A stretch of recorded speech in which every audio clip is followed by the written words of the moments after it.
The man said he did not want to be human anymore. The next moment, a truck slammed right into him. Then, with a massive bolt of lightning, the man passed out. When he finally woke up, he was stark naked. And in the sky, what flew above was not birds, but all sorts of winged beasts. Is this it? Am I dead? Suddenly, the roars of wild beasts startled him awake. He looked up to see a giant grizzly bear fighting a pack of wolves. The grizzly was no match and was quickly killed. The man could only hide, terrified of being spotted. But when he turned his head, a small white wolf was staring right at him. The man trembled in fear, scrambling to his feet and running for his life. But he never could have imagined he was the only human left in this world, just to survive Huff. He kept running and hiding. When tired, he slept in the trees. When hungry, he fed on wild fruits. Day after day went by just like that. The man did not know how to find other people, nor did he know how to get back to Earth. But he never expected he would be stuck here for 1,000 years. If it were you, could you last 10 years? Type 1 if you can. Type 2 if you can't. Type yourself if you are clueless. Let me know your thoughts. That day, the man was eating fruit as usual. After some rustling sounds, he saw a pair of massive eyes. Then a giant snake opened its maw to swallow him. Then a giant snake opened its maw towards him. It is game over.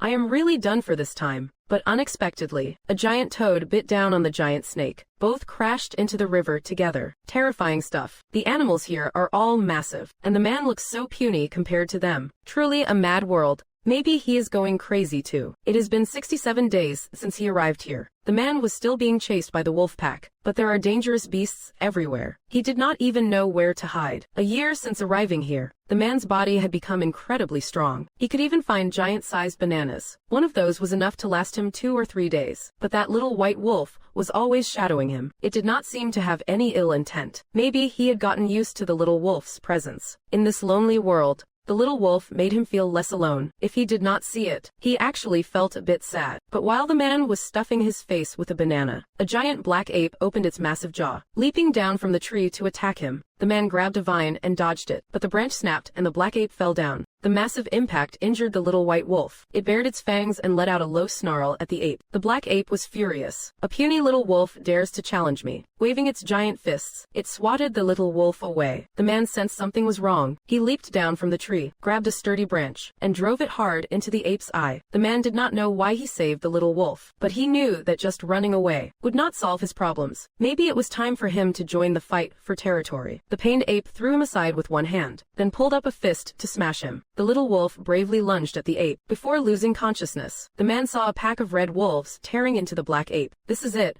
I am really done for. Then he passed out. But what the man did not know was, the white wolf pup was the leader of the red wolves, the wolf king's offspring. He was the only human in this world. Every day, he had to constantly dodge beast attacks, and was always being chased by wolf packs. Ever since he saved the wolf king's cub that day, he became one of the pack, running with the pack every single day, hunting together, fighting for territory, and his body grew stronger by the day. Before he knew it, he had reached his 2nd year here. The man had completely merged into the pack. His physical strength had reached the point where he could scale a hill with ease. If it were you in such an environment, would you assimilate into an animal pack? 31 years passed in the blink of an eye. The man was still living in the forest with the wolves. He also saw himself as a member of the pack. For the survival of the kin, they constantly waged territorial wars. Facing a 100-meter giant python, he was no longer afraid. He could take down any intruder with the pack. 120 years flashed by. The man was still doing just fine. He had not found another human on this planet. Amidst the fierce struggle for survival, only the wolves kept multiplying, and kept dying too. But the man seemed frozen in time, still looking young and fresh. The pack members around him kept aging and passing away. He constantly faced the pain of loss. There seemed to be no end to this torment. And then, the man had lost track of time. It felt like a few hundred years had passed. Yet he did not know why he was still alive. He had naturally become the king of the pack, leading them in endless territorial battles. But he truly longed to return to Earth, to return to that human world he used to despise. After becoming the Wolf King, about 500 years passed. There was still no trace of any humans here. But the unexpected happened that day. While contending for a hilltop, the wolf pack engaged in a fierce battle with a tribe of giant apes. As the alpha,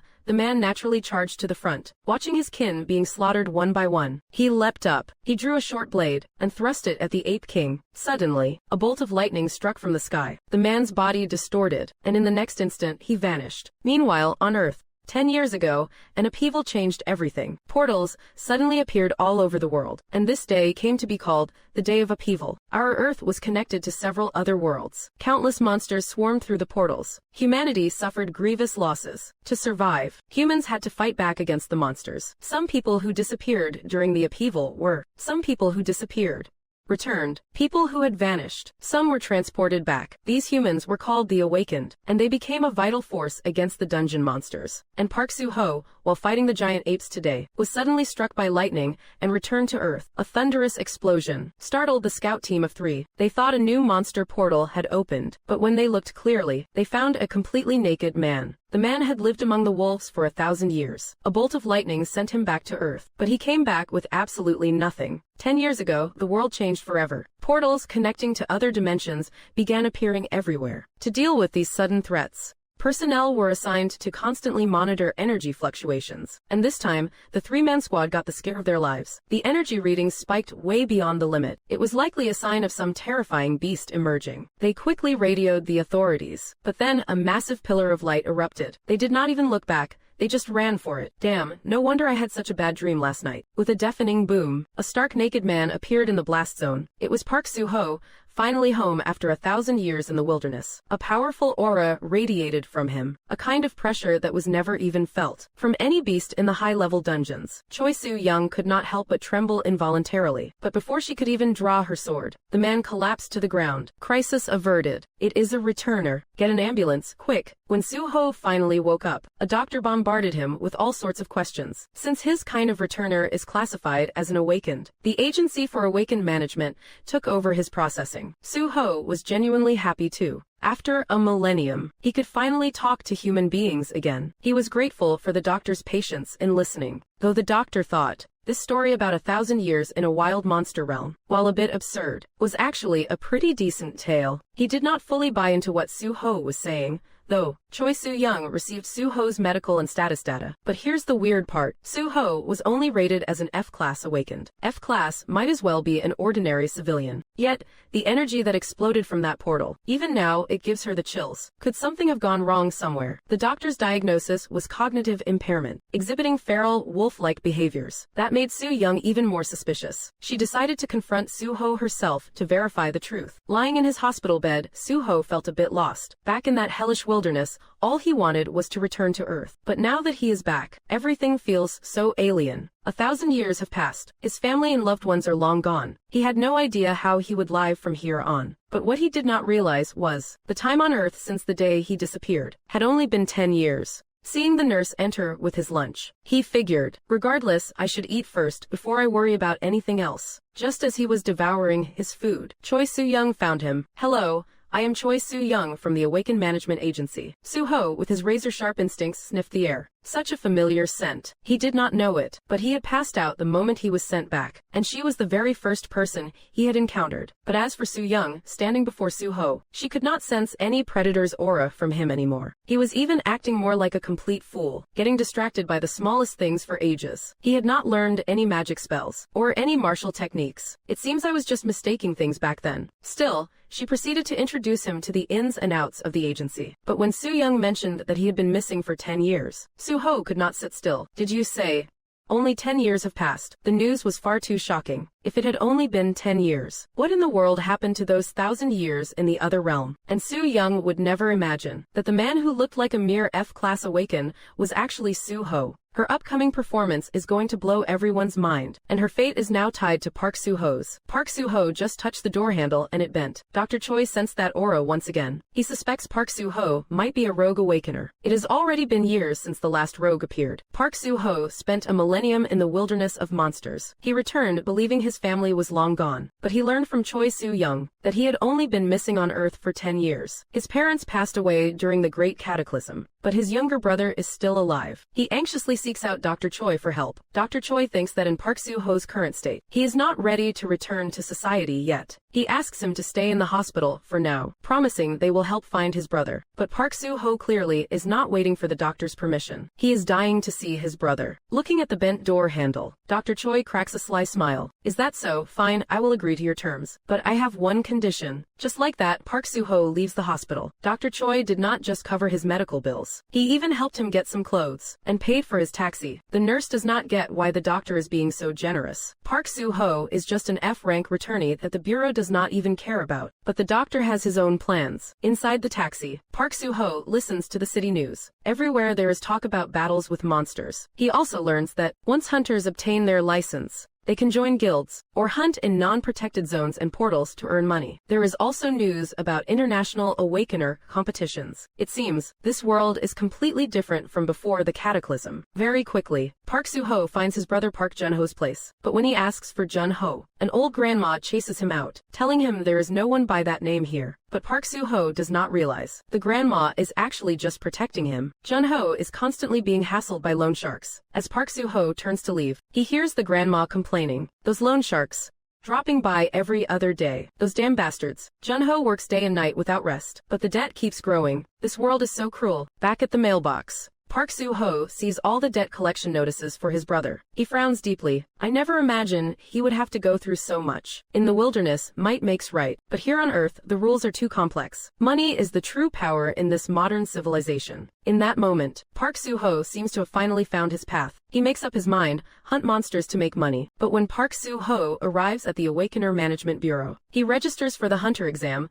but gets rejected. Why, I am an F-rank Awakener. Although you are classified as F-rank, your Awakener rating score is still 4 points short. If a regular person goes through a portal, they could die from their body being ripped apart. Even though you can't take the exam, you can go to a non-protected zone to accumulate points. City S is divided into 12 sectors. There are over 100 gateways between the sectors, and dozens of outer exits leading to non-protected zones. Park Soo-ho arrives at one of those non-protected zones, but without a hunter ID, he gets stopped at the gate. Just then, a vehicle suddenly crashes out. The hunters were ambushed by monsters. Park Soo-ho takes advantage of the chaos and slips into the non-protected zone. Standing on a ruined skyscraper, he can see the absolute devastation everywhere. The world has really changed. Park Soo-ho leapt down. Time to start the hunt. But landing on the ground, Soo-ho felt his body feeling a bit sluggish. This older brother is too much of a coward. He ignores it when his younger brother gets bullied. He just walks away without looking back when called for help. In Jun-ho's heart, his brother was of no help to him at all. If you had a brother like that, would you be disappointed? Tell me, what kind of brothers do you have? However,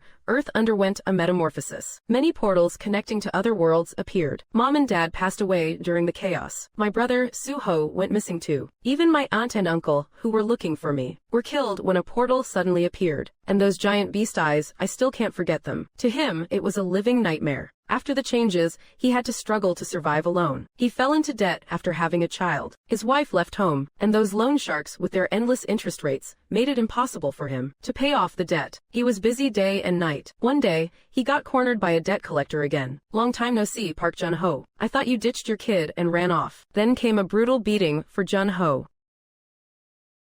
Jun-ho pulled out what he had earned in the last few days, but it was not even enough to cover the interest. The principal is 1.6 million, plus 1 day of late interest, 1.2 million. Add another 4 days of service fees and dry cleaning costs. What are you going to do now? This measly amount of yours is nowhere near enough. Jun-ho could only apologize. I will find a way to pay the rest within 3 days. You little brat, do you know how much the interest will be in 3 days? Jun-ho got beaten up again. But suddenly, a voice rang out. Park Jun-ho. It was Soo-ho, just returned from the unprotected zone. Brother, Is that really you? Jun-ho had never imagined that his long-lost brother would reappear, but he did not expect that his brother was already someone completely different, no longer the brother who was of no help to him. Not long ago, Soo-ho used the chaos to enter the unprotected zone. He leapt from a high-rise building, but felt his body was not like it was in the beast world. My strength feels insufficient too. Could this be a side effect of coming back? But even so, his power and speed were still superhuman. Facing a 50-meter tall building, he could jump right to the top in one bound, and when facing beasts, he took out the whole pack in a few punches. He even saved a pup wolf. He had a special affection for that wolf. But what Soo-ho found strange was, after killing all the beasts around him, a status window suddenly popped up. Checking job class. System error.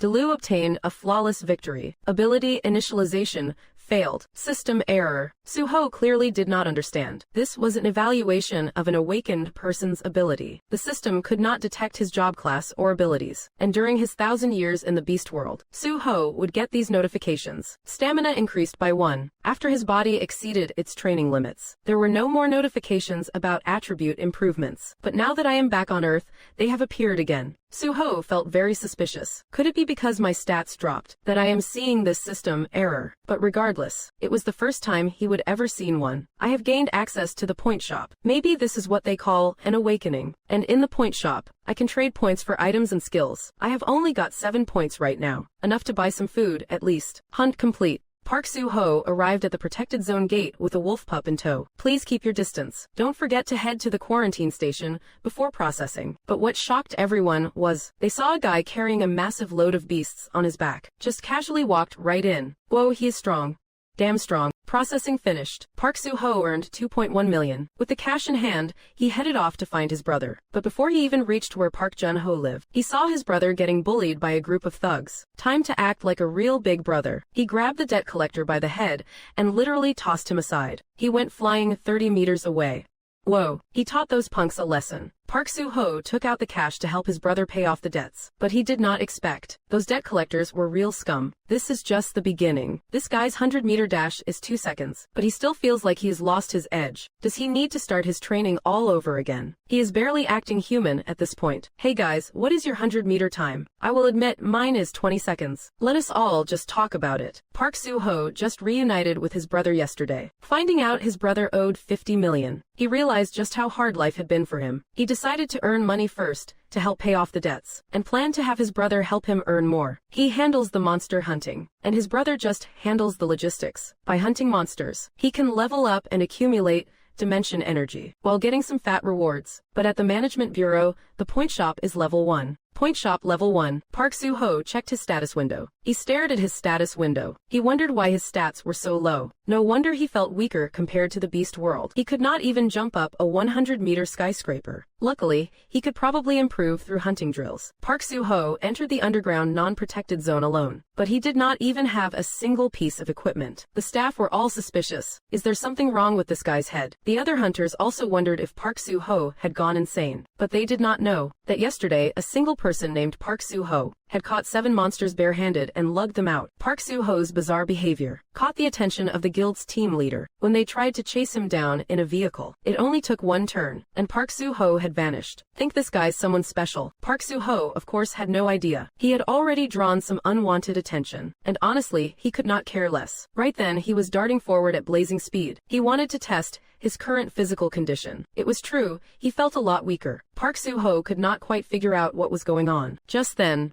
he heard a commotion. It did not sound like a beast's roar. Sounded more like civilized people fighting. Well, definitely can't miss out on that. That is how he figured it, and ended up making 50 million. Park Soo-ho approached them. He saw 2 factions in the middle of a scrap. Let us see, which arm should I chop off first? Quit the chatter, get lost. You bunch of scum. Have these bastards lost their minds? You looking to die, huh? The 3 in green are surrounded and clearly outmatched. Looks like the outcome is a foregone conclusion. Park Soo-ho did not intend to meddle in others' business. Just as he was about to leave, he spotted a burly man approaching. Just 3 people, huh? Why is it taking so long? The 3 in green immediately recognized the newcomer. It was the criminal wanted by the management bureau. It is the 40 million bounty head, Choi Ji-Yu-sok. Damn it, he is a C-rank raider. Oh come on, not Choi Ji-Yu-sok. The burly man was incredibly arrogant. That is right, I am the 40 million bounty man, Choi Ji-Yu-sok. If you have got the guts, come and catch me. Park Soo-ho froze for a moment, then stopped in his tracks. Isn't this an easy way to make some cash? Just as the burly man pounced on the 3, Park Soo-ho leapt down from above. Did you say you are worth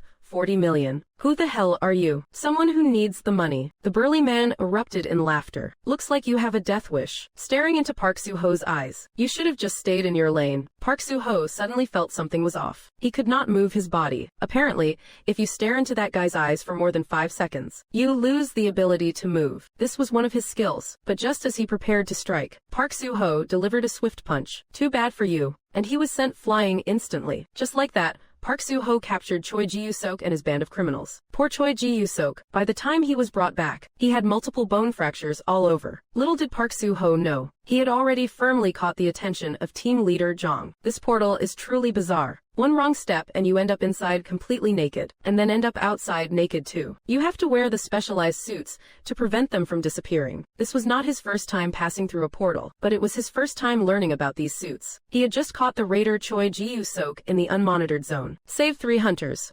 And now he arrived at a level 1 dungeon. For money and for survival, he had to level up as fast as possible. Once you enter the dungeon, the portal disappears. Only by killing the boss here and completing the mission would the portal reappear. Park Soo-ho stretched his arms. Looks like it is hunting party time. Wait here for me. I will be back in no time. The companions he entered with had not even grasped what he meant. Park Soo-ho had already vanished in a blur. The companions were stunned. Park Soo-ho just took down a C-ranker, Choi Ji-Sook, barehanded. With his level of strength, clearing this level 1 dungeon would be a walk in the park, but time might be running surprisingly short. If after completing the mission, you can't find the exit within the time limit, wow, he will be trapped in the dungeon and perish along with the portal vanishing. He rushed to follow Park Soo-ho. Over there, a few monsters were chattering away. Judging by their happy grins, they must have been talking about whose girlfriend looked the best. Suddenly, a shadow dashed past. The monsters were blown away by the air blast. Before they could even realize what was happening, a punch here and a punch there, the monsters just met their end. Without even knowing why, Park Soo-ho picked up a discarded blade. So these monsters actually carry weapons. He plunged the blade into the monster's heart, extracted a bloodstone. Bloodstones are gems that can boost dimensional energy, and they are worth a fortune too. Soo-ho's status window flickered for a moment. His points were stacking up fast. By the time his partners arrived here, all they saw was a field of monster corpses. How many did he take down in just a short while? He is truly on another level. Dungeon hunt completed, level up. Dungeon hunt experience gained. Monster hunt wild, level up. Monster Hunt Expert Cure gained, wild level up. Monster Hunt Expert Cure gained. Recovered 90, Cure 88, Coordination 17, wild. Soo-ho leveled up to level 2 very quickly. Level 2. Soo-ho leveled up fast. Soo-ho leveled up to level 2 quickly. Level 2. Soo-ho leveled up fast. Cold attribute class A. His stats also saw a steady increase. To hunt monsters even faster, Soo-ho exchanged his points for Trent roots. He also learned 2 skills. Explore scans the terrain and objects. Track gathers info from faint traces. But while exploring the terrain, Soo-ho felt a human presence nearby. But when he rushed over there, he found his teammate pinned down by a monster. They were about to reach their limit. What are you doing here? Didn't I tell you I am hunting alone? The companion stammered. I am being hunted now. Help, please help me. Soo-ho kicked the monster flying with 1 strike. Soo-ho punted the monster into the air. Leaping up, he finished off the monster in 1 slash. System alert, 120 points acquired. So this monster was the strongest one around, and yet Soo-ho wiped it out in 2 moves. That is just pitiful. Mission accomplished. Soo-ho and his companion were about to head out, but someone had been waiting outside for him for a long time. He had earned 50 million in just 1 day, then handed it over to his brother to pay off the debt. He even told his brother to pick up some meat and soju on the way back. But when his brother returned, he was severely injured and collapsed on the floor. Soo-ho was absolutely furious. Today, he was going to show those bastards what the Wolf King is capable of. At the Monster Debt Collection office, the goons were idly playing cards. Suddenly, a loud crash echoed from the door. The boss barked, "Why is it so noisy out there?" But then, a bloodied goon stumbled inside. A hand instantly grabbed his head, and he was dragged out forcefully. Who dares to crash the place like this? The goons lunged forward, only to be smashed aside by a body thrown into the room. Then a pair of glowing blue eyes emerged. It was Soo-ho walking in. He hoisted a cupboard and smashed it across the room. The goons were all left battered. The boss was shivering in his boots. He asked his bodyguard, Do you know who he is? He looks like an awakened. Soo-ho stepped forward, pinning the boss down with his foot on the table. Arg, my leg, my leg. You are crushing my leg. It hurts so much. Who are you? Soo-ho hopped onto the table. Are you Kim Chung-soo? That is right, I am Kim Chung-soo. And who are you? Soo-ho threw 50 million onto the table. The guy here to pay Park Jun-ho's debt. The boss decided to try and threaten Soo-ho instead. You have got a death wish, have not you? As an awakened, how can you go around hitting ordinary people? Do you think you can really get away with this? Park Soo-ho delivered a swift slap. The man in charge immediately lost a few teeth. Then he followed up with another one on the other side. So, why would you go around hitting someone who is here to repay a debt? When you are being handed money, you should be grateful and take it. Why do you have to push push my buttons. Park Soo-ho unleashed a flurry of strikes. The man was beaten until his face looked like a swollen pig's head. He had no choice but to beg for mercy. Park Jun-ho's debt was settled, but the moment Park Soo-ho left, the man in charge wore a sinister expression. Damn it, does he think I do not have powerful connections? You little brats, you are dead meat now. Park Soo-ho did not expect that a thug beaten to such a pulp would still refuse to learn his lesson, and he almost tripped up because of it. With his brother's debt taken care of, Park Soo-ho prepared to take the official exam to become a mercenary, but he froze the moment he saw the examiner. Hey, yellow hair, long time no see. She was the very first person he met upon his return to Earth. Choi Soo-young was just as stunned. She never expected to run into Park Soo-ho here, but for her, this was destined to be a humiliating day. The mercenary exam would last for 3 days. Park Soo-ho arrived at the dormitory, only to see a curly-haired candidate looking miserable. He intended to ask what was wrong, but was met with pure hostility instead, even getting challenged to a duel. Park Soo-ho did not expect this pathetic-looking guy to actually start a fight with him. He decided to teach the guy a lesson, but just as he stepped into the ring, the supervisor, Choi Soo-young, appeared. But much to their surprise, she ordered them to fight in the ring. The loser would be eliminated. Park Soo-ho knocked out the curly-haired guy with a single punch. Before the exam even started, he had already defeated the examiner, and even asked her to bear his child. The examiner, Choi Soo-young, slapped him across the face. Too arrogant, honestly way too arrogant. Park Soo-ho was just here for the mercenary exam. Seeing the curly-haired guy looking so depressed, you try to comfort him, but get a challenge instead. Wants to duel in the ring, but they were spotted by examiner Choi Soo-young the moment they entered. She just smiled faintly. Whoever loses gets eliminated. What an unpredictable examiner. The curly-haired guy was stunned. She really is a she-devil, but he remained fully confident in defeating Park Soo-ho. Curly, do not blame me. You brought this on yourself. He looked impressive enough, but his strength did not measure up. He was knocked unconscious by one punch from Park Soo-ho. Choi Soo-young was taken aback. She sensed a different aura coming from Park Soo-ho. It was all because of him. Ever since they first met, he had been the source of an unsettled feeling she could not shake. The aura of a rebel. Choi Soo-young was still deep in thought when she realized Park Soo-ho was aiming to challenge her. If you want to fight me, come on up. But if I win, you have to promise not to eliminate the curly-haired guy. Choi Soo-young was speechless. A candidate actually challenging the examiner. She felt she had every reason to accept. Dishing out a lesson or two would not hurt. Are you a rebel, then? But Park Soo-ho had only lived with beasts for 1,000 years. He honestly had no idea what a rebel was. Choi Soo-young suspected Park Soo-ho was playing dumb. She unleashed a flurry of rapid-fire jabs, but Park Soo-ho dodged them with ease. The more they fought,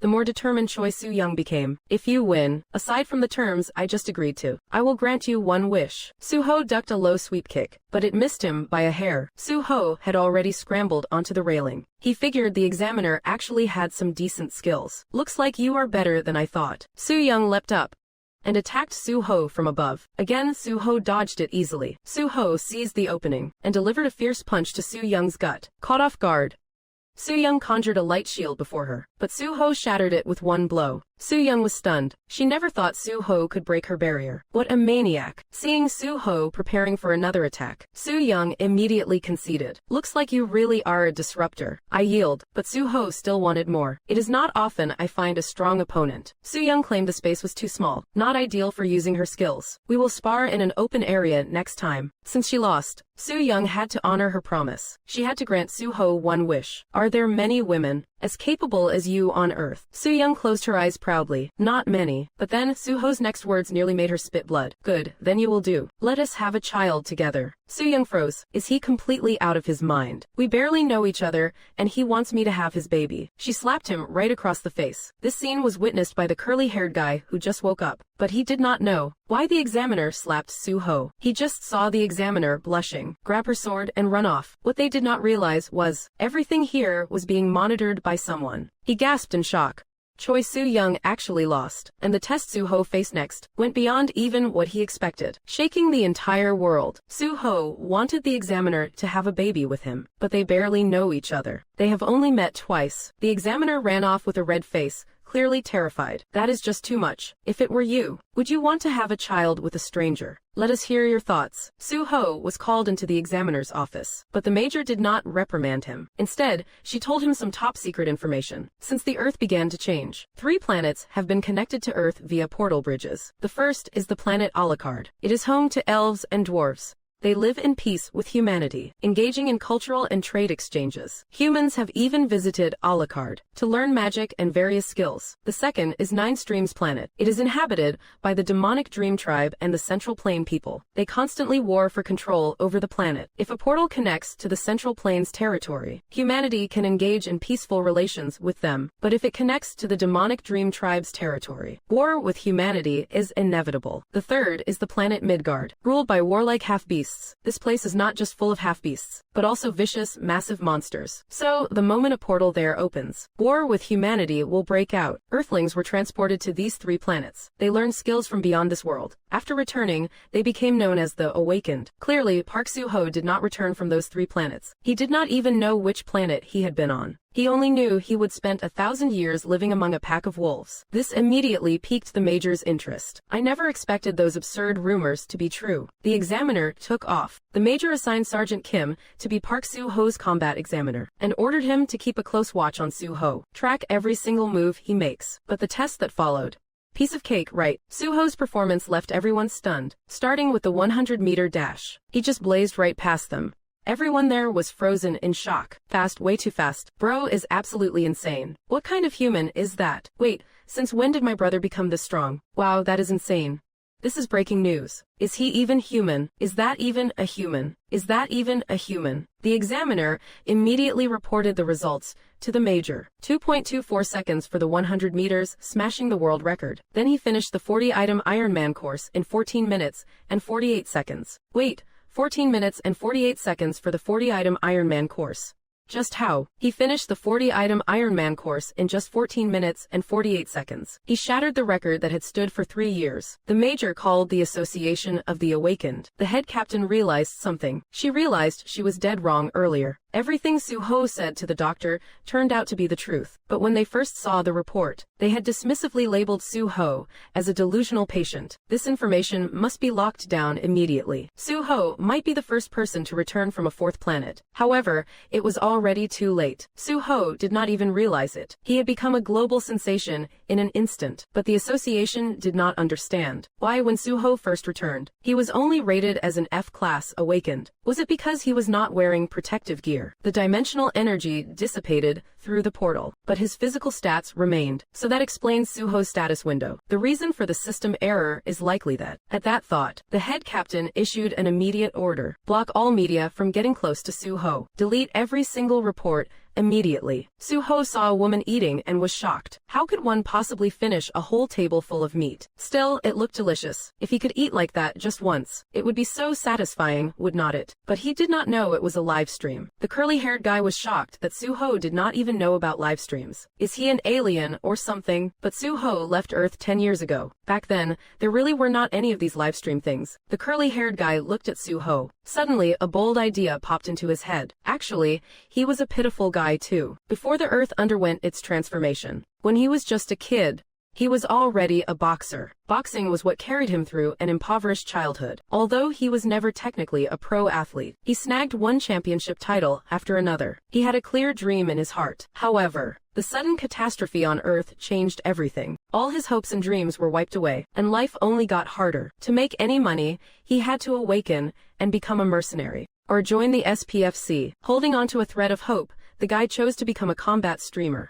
getting ready to go live and start making money. But the competition is fierce. The stream content has to be top tier to survive. And now, he finally saw his chance. Soo-ho right in front of him is the perfect content. Everyone's hyped about the live stream featuring the powerful Park Soo-ho. Not only is he fit, but he is also looking pretty sharp. He set the all-time record in the mercenary exam. He has been dominating every single media headline. With that kind of insane popularity, if he could stream with Park Soo-ho, Curly already feels like he is hitting the jackpot. Park Soo-ho is even planning to form a guild. He really likes Curly. He basically knows everything about the things he does not personally understand through Curly. That is why he was his first recruit. Curly feels like his life is finally entering its spring. It is true what they say. It is all about who you know. As long as I am with you, boss, I will do whatever you ask. Curly can't hold it back anymore. He bursts into tears. Maybe no one else knows how much suffering he has endured since he was young, or how many sad memories he has. But now, following such a powerful boss. He won't be pushed around ever again. However, you need 3 mercenaries to register a guild, but after the first round of assessments, only 2 of them are left. Just then, a monk walks in. It is Myung-jin, the examinee who was just assigned to their group. Curly is stunned. What? A monk is taking the mercenary test too. Before Myung-jin can even answer, an announcement suddenly blares to gear up for battle. It is time for the second stage of the assessment. They have to enter the dungeon and kill monsters. The location is a level 1 dungeon managed by the Phoenix Guild. Private mercenary guilds sign defense contracts with G Corporation. Building your own guild allows you to own your own territory. This was something Park Soo-ho had not even imagined. He wanted to form a guild to relive his life like he had with his pack. He never dreamed he could even own land. Park Soo-ho smiles faintly. Good.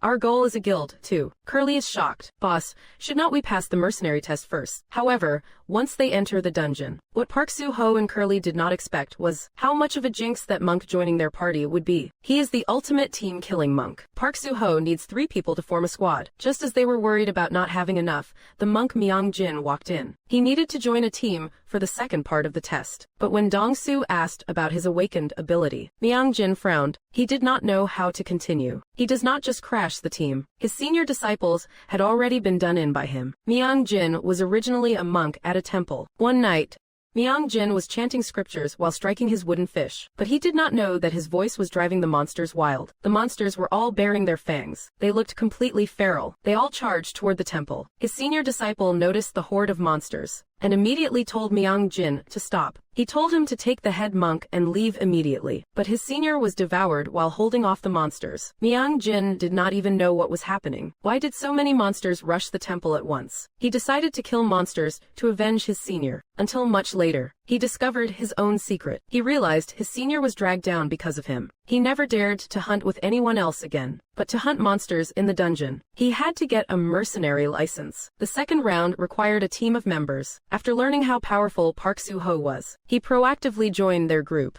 Thank goodness it is Park Soo-ho. Otherwise, we would have been wrecked by the monk. Soon, the second round of testing began. But seeing that his group still only had 3 people, Dong-soo was getting a bit scared. He had never been into a dungeon before. Which proctor is that? Our team only has 3 people. If things actually get dangerous, you will help us, right? The examiner just offered a faint smile. Let us move out. Barely inside the dungeon, the monk started charging ahead on his own. He is not afraid of death at all. Dong-soo warned him, but it was too late. Suddenly, a monster appeared, only to be smashed to bits by Soo-ho's fist. Before Soo-ho could continue scouting, a volley of arrows rained down. The monk unsheathed his weapon and stepped forward. A full moon whirlwind blocked all the incoming arrows. But then the ground collapsed. All 3 of them fell into the trap. The opening of the pit instantly sealed shut. A terrifying guttural sound echoed through the air. It seems the monster has been provoked. Sorry, the monk's awakening skill is wide area provocation. Dong-soo was shocked. Wide area provocation. Are you trying to get us killed? So that was the monk's secret, a global agro-magnet. But it is not something he can control. He can attract monsters just by tapping his wooden fish and chanting. However, Soo-ho just smiled faintly. Perfect. I was too lazy to hunt them down one by one anyway. Soo-ho leaped into the air, and with a back kick, he shattered the stone door of the trap. Hey, little monk. I like your style. Why do not you join our party from now on? And right after that, a wide-scale hunting operation was about to begin. As soon as the monk and Dong-soo climbed out of the trap, they were met with a shocking sight. Monster corpses were scattered everywhere, and Soo-ho, looking as nonchalant as ever, continued to harvest their lives one after another. Dong-soo could not quite wrap his head around it. Did Soo-ho find the trap by using a scouting skill, and then used it strategically to mass slaughter the monsters? Regardless, Soo-ho's sheer power was beyond his imagination. This only solidified his resolve to follow Soo-ho. Very quickly, they completed the dungeon quest. It only took them 30 minutes, whereas for this same task, other parties usually need 5 hours. This is truly insane. And this was not even Soo-ho's limit. The real show had just begun. Soo-ho's results reached the higher-ups, and they came to the realization that, based on a rank 1 dungeon clear, it is impossible to measure Soo-ho's true ceiling. And Soo-ho was completely unaware that a pair of eyes was watching him in the shadows. A crisis was brewing. This monk can really drive a beast into a frenzy. There he was, hitting his wooden fish while chanting. A swarming cloud of bats circled overhead, then dove straight for him. The giant bat's eyes glowed with a crimson light, revealing its long sharp fangs, vowing to tear the monk to shreds. But the monk did not panic at all. He gripped his staff tightly, summoning a wall of fire, a blazing fire whirlwind staff, and the bats fell one by one. Seeing this, the Bat King grew furious. It flapped its wings, ready to devour Ming Zhen, but it was instantly cut down by Su Ho's blade. The poor horde of fierce bats was wiped out clean in an instant. Su Ho, Ming Zhen, and Dongshu's party were completing 20 dungeon missions a day on average. They had cleared all the nearby rank 1 dungeons. Yet, results like these were giving the administrative bureau a headache. They were worried that Su-ho's fame would cause trouble. Team leader Kim decides to meet Park Su-ho in person. Back at Park Su-ho's team headquarters, Su-ho uses his points to unlock various abilities. One of these abilities allows him to see other people's status windows directly. Dong-su is at level 3 F rank, a blogger. He is an active blogger. Even the little pup is already level 1. Who would have thought a dog could awaken just like a human? But noticing his brother had no info displayed, Su-ho makes a decision. I see you have been busy fixing cars lately. Isn't it exhausting? His younger brother, Jun-ho, complains. Do not even get me started. Those parts are a nightmare to track down. Trying to fix it is literally killing me. But Su-ho's next words leave his brother stunned. How about we just buy a new one? One of the latest models. Little did his brother know, his big brother was not just taking him shopping. An 80 million won mercenary armored vehicle. Su-ho buys it without a second thought. But Su-ho makes his brother drive it straight into a level 4 dungeon. Jun-ho is completely baffled. This is a restricted zone. You said you could not awaken. Because you were broke, right? Then let us have you awaken today. His brother gasps, swallowing hard. This is way too sudden. He has not even had time to prepare himself. But Su-ho does not care about that. With a burst of speed, they disappear from sight. Not long after, a wounded beast prowls outside the car window. Brother is back. He orders Jun-ho to get out and kill the beast. But when Jun-ho sees the creature, he freezes in pure terror. If you were facing a monster like this, could you actually bring yourself to strike it? Tell me what you are thinking. Regardless, I really want to test this out. Seeing his brother hesitate, Su-ho has to harden his heart. In this world of mutations, only the strong survive. He tells Whitey to go bite the beast, but Whitey is far too small to be a match for it. Hurry up and attack. Otherwise, you are going to die. The pressure from his brother leaves Jun-ho helpless, remembering a lifetime of being pushed around. His brother suddenly lets out a roar. It is like he is a completely different person. He raises his blade and stabs the beast repeatedly. Even Su-ho did not see this coming. His brother's awakened ability is Executioner. Well, is not that just adorable? Sometimes, you really have to be ruthless with yourself. Otherwise, you will never know your true potential. His brother successfully awakens. But when they arrive at the administration for testing, Su-ho is stunned again. Su-ho only performs a standard dimensional energy scan, but he realizes countless eyes are staring at him, and his status window has changed as well. His information has been sealed by a mysterious force. That is really bizarre. Su-ho sits up in surprise. He does not even understand what is happening to himself. He asks the doctor who invented this machine, but upon learning it was a scientist, Su-ho remains deeply suspicious. He asks if there was anything unusual during his brother's scan, but it was completely normal. His brother also successfully became an awakened, and his awakening ability is decapitation. Just as they are about to leave, Su-ho catches sight of the heroine, Su-young, the very examiner who was meant to decide his future children's fate. He rushed forward. I misspoke last time. I am sorry. I am still not used to talking to civilized people, spending years living with wolf packs. I have not seen a single human. That surely changes a person's speech habits. Fortunately, Su-young did not pursue the matter anymore, but she wanted nothing to do with Su-ho either. Fine, don't let me see you again. But the truth is, from now on, she has to be with Su-ho every single day. Su-ho and his brother return to the guild headquarters, only to find a woman waiting for them. It was team leader Kim from the Awakening Management Bureau. But when Su-ho checked her rank,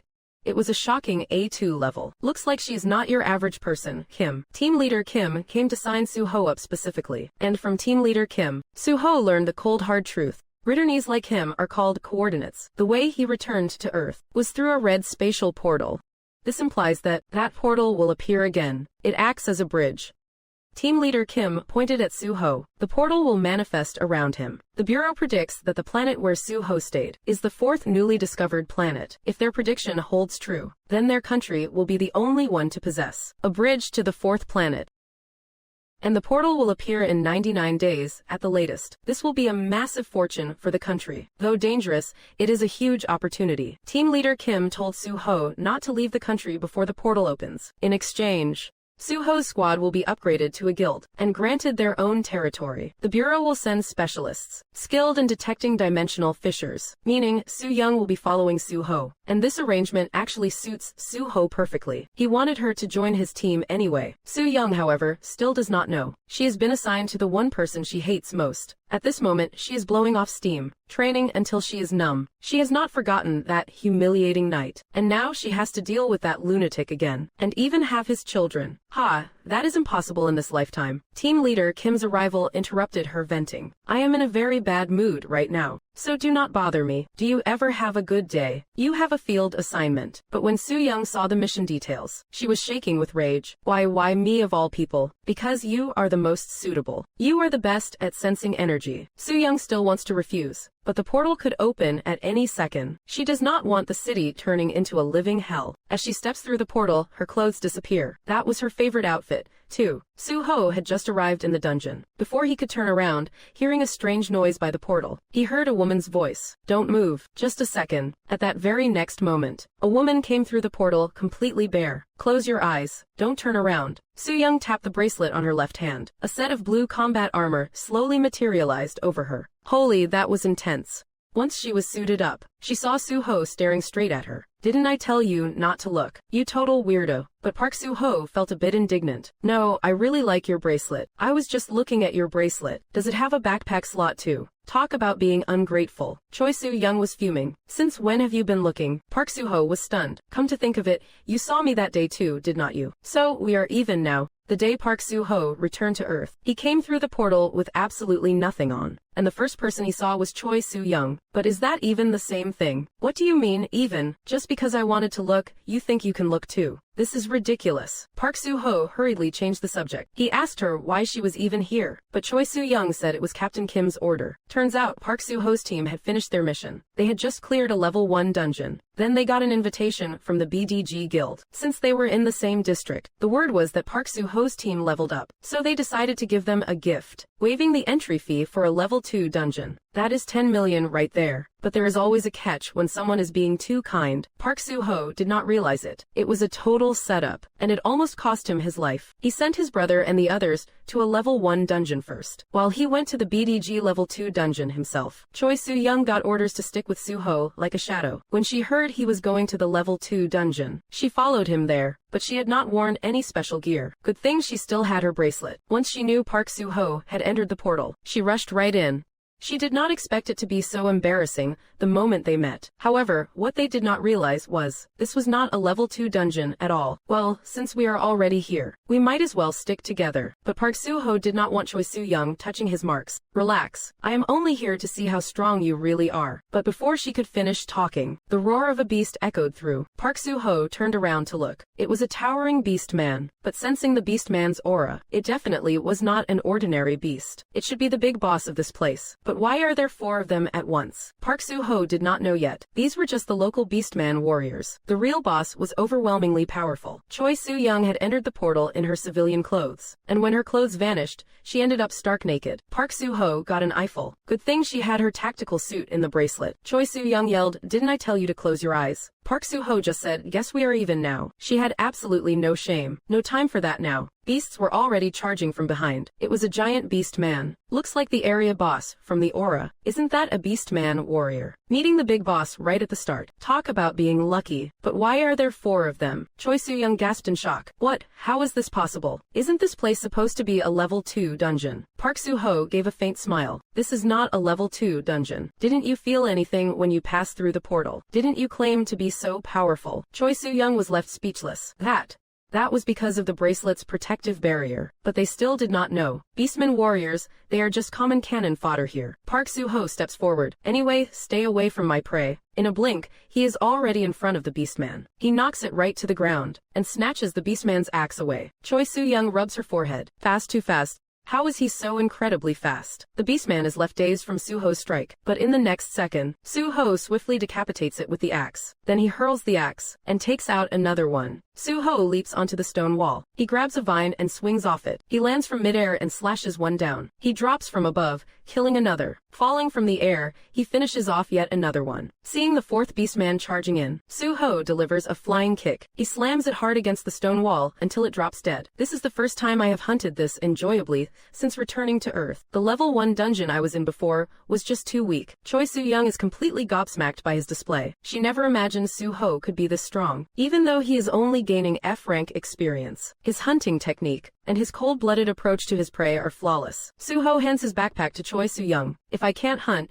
you can help me collect the bloodstones. In the face of someone as powerful as Su-ho, even the normally prideful Choi Soo-young follows instructions obediently. Sometimes it is not that the girls are too dominant. It is just that the guys are not strong enough. If you do not impress them with pure strength, good luck getting them to listen. Am I wrong? However, in the next second, Choi Soo-young senses something is off. She tells Su-ho that this is not the time to be mining bloodstones. We have already taken down 4 boss-level beastmen, yet the portal still has not opened. Even more unexpectedly, Su-ho's bag is not filled with supplies but rocks. We are in big trouble now. Meanwhile, acting manager Choi Ji-Yoo-sok of the DGB Guild is outside making a call. He is demanding the final payment. He did not even charge an entry fee to lure Su-ho into that dungeon. He told him it was just a level 2 dungeon, but it was all just a setup. The goal was to make sure Su-ho dies in there. Even if Su-ho and Choi Soo-young are both S-rank awakeners, it would be nearly impossible for them to get out. That dungeon is a terrifying level 5 restricted zone, but Su-ho could not care less while inside. The rocks in his bag, they will come in handy for storing the bloodstones. Choi Soo-young is speechless, clutching her head. This is at least a level 4 dungeon. Even if we work together, it is highly unlikely we will make it out alive. Su-ho finally realizes what is going on. So the DGB Guild is trying to kill me. Acting manager Choi Ji-Yoo-sok. When I get out, I am definitely treating you to a big dinner. Choi Soo-young grins bitterly. Are you a total fool? But in the next second, in the next second, half-beast warriors come charging at her, and she forgot her weapon outside. A shadow flashes by. A figure blurs past. It is Su-ho, who takes down the beastman in one strike. He just gives a slight smile. Don't worry, I am very strong. Even though I was stronger back in the day, a much larger, more dangerous aura is approaching. Choi Soo-young uses her ocular skill to scout. Oh no, that is a whole swarm of beastmen. It is an entire beastman army. We are surrounded, and what is worse is, the army is led by a great beastman warrior, but they have no idea what they are up against. There is a half-beast chieftain in there. Park Su-ho was surrounded by the half-beasts with nowhere to run. He grabbed Choi Soo-young and leaped off the cliff. Can they actually survive a 100-meter drop? Park Su-ho was tricked into a level 5 dungeon. He did not expect the monsters here to be this powerful. Normal half-beasts were easy enough to handle, but then an entire battalion of them appeared. Even their leader, the half-beast chieftain, was among them. At first, Park Su-ho was actually happy. With these prey coming at him endlessly, this is just perfect. I do not even have to hunt for them myself. But Choi Soo-young looked grim. She told Park Su-ho to keep it down. This is not just some game you can mess around with. This is life or death. Choi Soo-young had experience with level 5 dungeons. Back then, she was with dozens of A and B rank awakened. They were well trained. Their squad was powerful too. Yet, the casualties were catastrophic. Her lover even died in that disaster. And now it is just her and Park Su-ho. Getting out of here alive is going to be damn near impossible. Facing the charging half-beast riders, Park Su-ho and Choi Soo-young charged out simultaneously. Don't you dare touch them. They are all mine. Look at the situation we are in. Park Su-ho still had not realized the danger. You total idiot. How can you still say things like that? Choi Soo-young used her shield skill to block some of the half-beasts, while Park Su-ho cleared them out. Choi Soo-young manifested a spare longsword from her bracelet. She backhanded another half-beast to finish it off. Park Su-ho soared into the air. He kicked another half-beast down, and with a single dash, he took out 4 of them in one slash. But he did not expect to be sent flying by a club strike. It was the half-beast chieftain. Park Su-ho steadied himself. He stared at the chieftain and gave a slight smile. So you are the big boss then. Seeing the chieftain charging at him, Park Su-ho leapt up. He drove his blade into the chieftain's head. However, his blade shattered on impact. Park Su-ho was sent flying by another strike of the club. This chieftain's head is way too tough. Park Su-ho and Choi Soo-young had no idea that outside the dungeon, the Awakened Management Bureau had already detected an anomaly. Captain Choi Soo-young went to find Park Su-ho, but their phone coordinates were showing up in different places, and they had not moved for over an hour. Park Soo-ho's phone location showed a level 1 dungeon, but Choi Soo-young's was in the newly opened level 5 dungeon. What? A level 5 dungeon? Captain Kim Chung-soo was also shocked by this news. She did not understand why. Choi Soo-young had reported she was going to check on Park Soo-ho. Now, they are not even together, and neither of them is picking up their phones. She realized that something had gone wrong. She ordered her subordinates to quickly find out which guild owned the dungeon, and to check the entry records for the level 5 dungeon. And as for Park Soo-ho, after another heavy blow from the chieftain, he slammed heavily into the ground,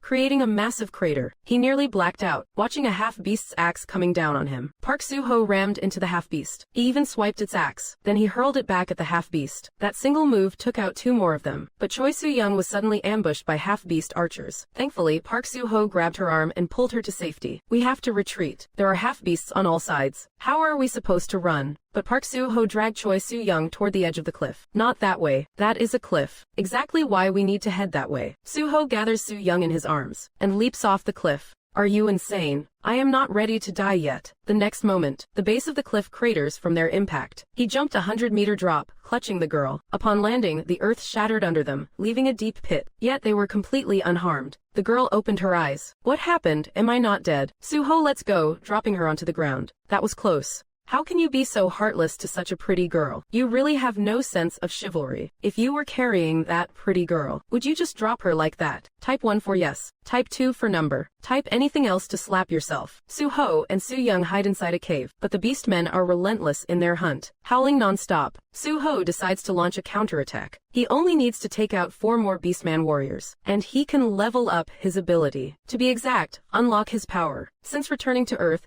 his powers have been shackled by some mysterious force. He has no idea why. Hunting monsters is the only way to slowly unlock them. But ambushing these beastmen is not exactly easy. Ri, the tiny tree spirit. Ri flutters its wings, watching the beastman ahead. Ri annoys the beastman. How dare a tiny tree spirit show me such disrespect? Chirp, chirrup. He swipes at the tree spirit, but he grabs nothing but air. He swings his axe wildly. It is completely useless. Suddenly, Soo-ho descends from above. He dispatches the beastman with his blade. Soo-ho smiles slightly. Just 3 more to go, and I will level up. Soo-young spots 1 more beastman with her long-range sight. But as Soo-ho charges out, Soo-young senses something is wrong. It is a trap. She tries to warn him, but it is too late. Soo-ho is struck by a massive boulder and sent flying. He rolls across the ground dozens of times. The beastman blows a signal horn. In an instant, the ambushing beastmen swarm out, charging straight at Soo-ho. Soo-ho just flashes a smile, but when he tries to stand, he almost collapses. He actually fell right into their trap. His body now feels sluggish. He has lost his fighting edge. Dummy, you have not eaten in 2 days. Soo-young uses her defense skill to block a strike for him, but she collapses from exhaustion herself. Soo-ho rushes to intercept. He picks up an axe and takes down 2 in 1 blow. Just eliminate 1 more, and that is it. He leaps into the air, swinging the axe at the beastman, but a surprise occurs. A spiked club swings at him. It is the chieftain. Soo-ho is sent flying by a single blow, but miraculously, as Soo-ho is launched, he crashes into a beastman. The axe drops, landing perfectly on the beastman's head. The status window pops up, level up successful. What an incredible coincidence. Soo-ho's new level up ability is confirmed to unlock the beast transformation skill. Soo-ho is not sure. Back home, Little White is feeling very anxious, pacing back and forth, unable to settle down. With Soo-ho's command, beast transformation, Little White is engulfed in a ball of light. It actually begins to levitate. And outside the dungeon, the Bureau has uncovered the truth behind the DGB Guild's trap, and they have already apprehended Agent Choi. They also exposed the shady dealings behind it all. It was revenge orchestrated by the boss of the monster company. He had Agent Choi arrange for my demise in the dungeon. Now, the cat's out of the bag, and that monster company boss has already skipped town. This is a level 5 dungeon, mind you. An agent would not have the clearance for something this big. Looks like there are even deeper secrets hidden here. Yet the chief is not too keen on digging any further. The man let out a roar, trying to act like a wolf, and at that moment, Soo-ho's little companion started floating up. It scared the poor granny half to death. Suddenly, dark mist shrouded the man. His palms transformed into massive claws. His entire body was covered in white fur, and his eyes glowed with a haunting blue light. He had turned into a snarling werewolf. Soo-young, who was with him,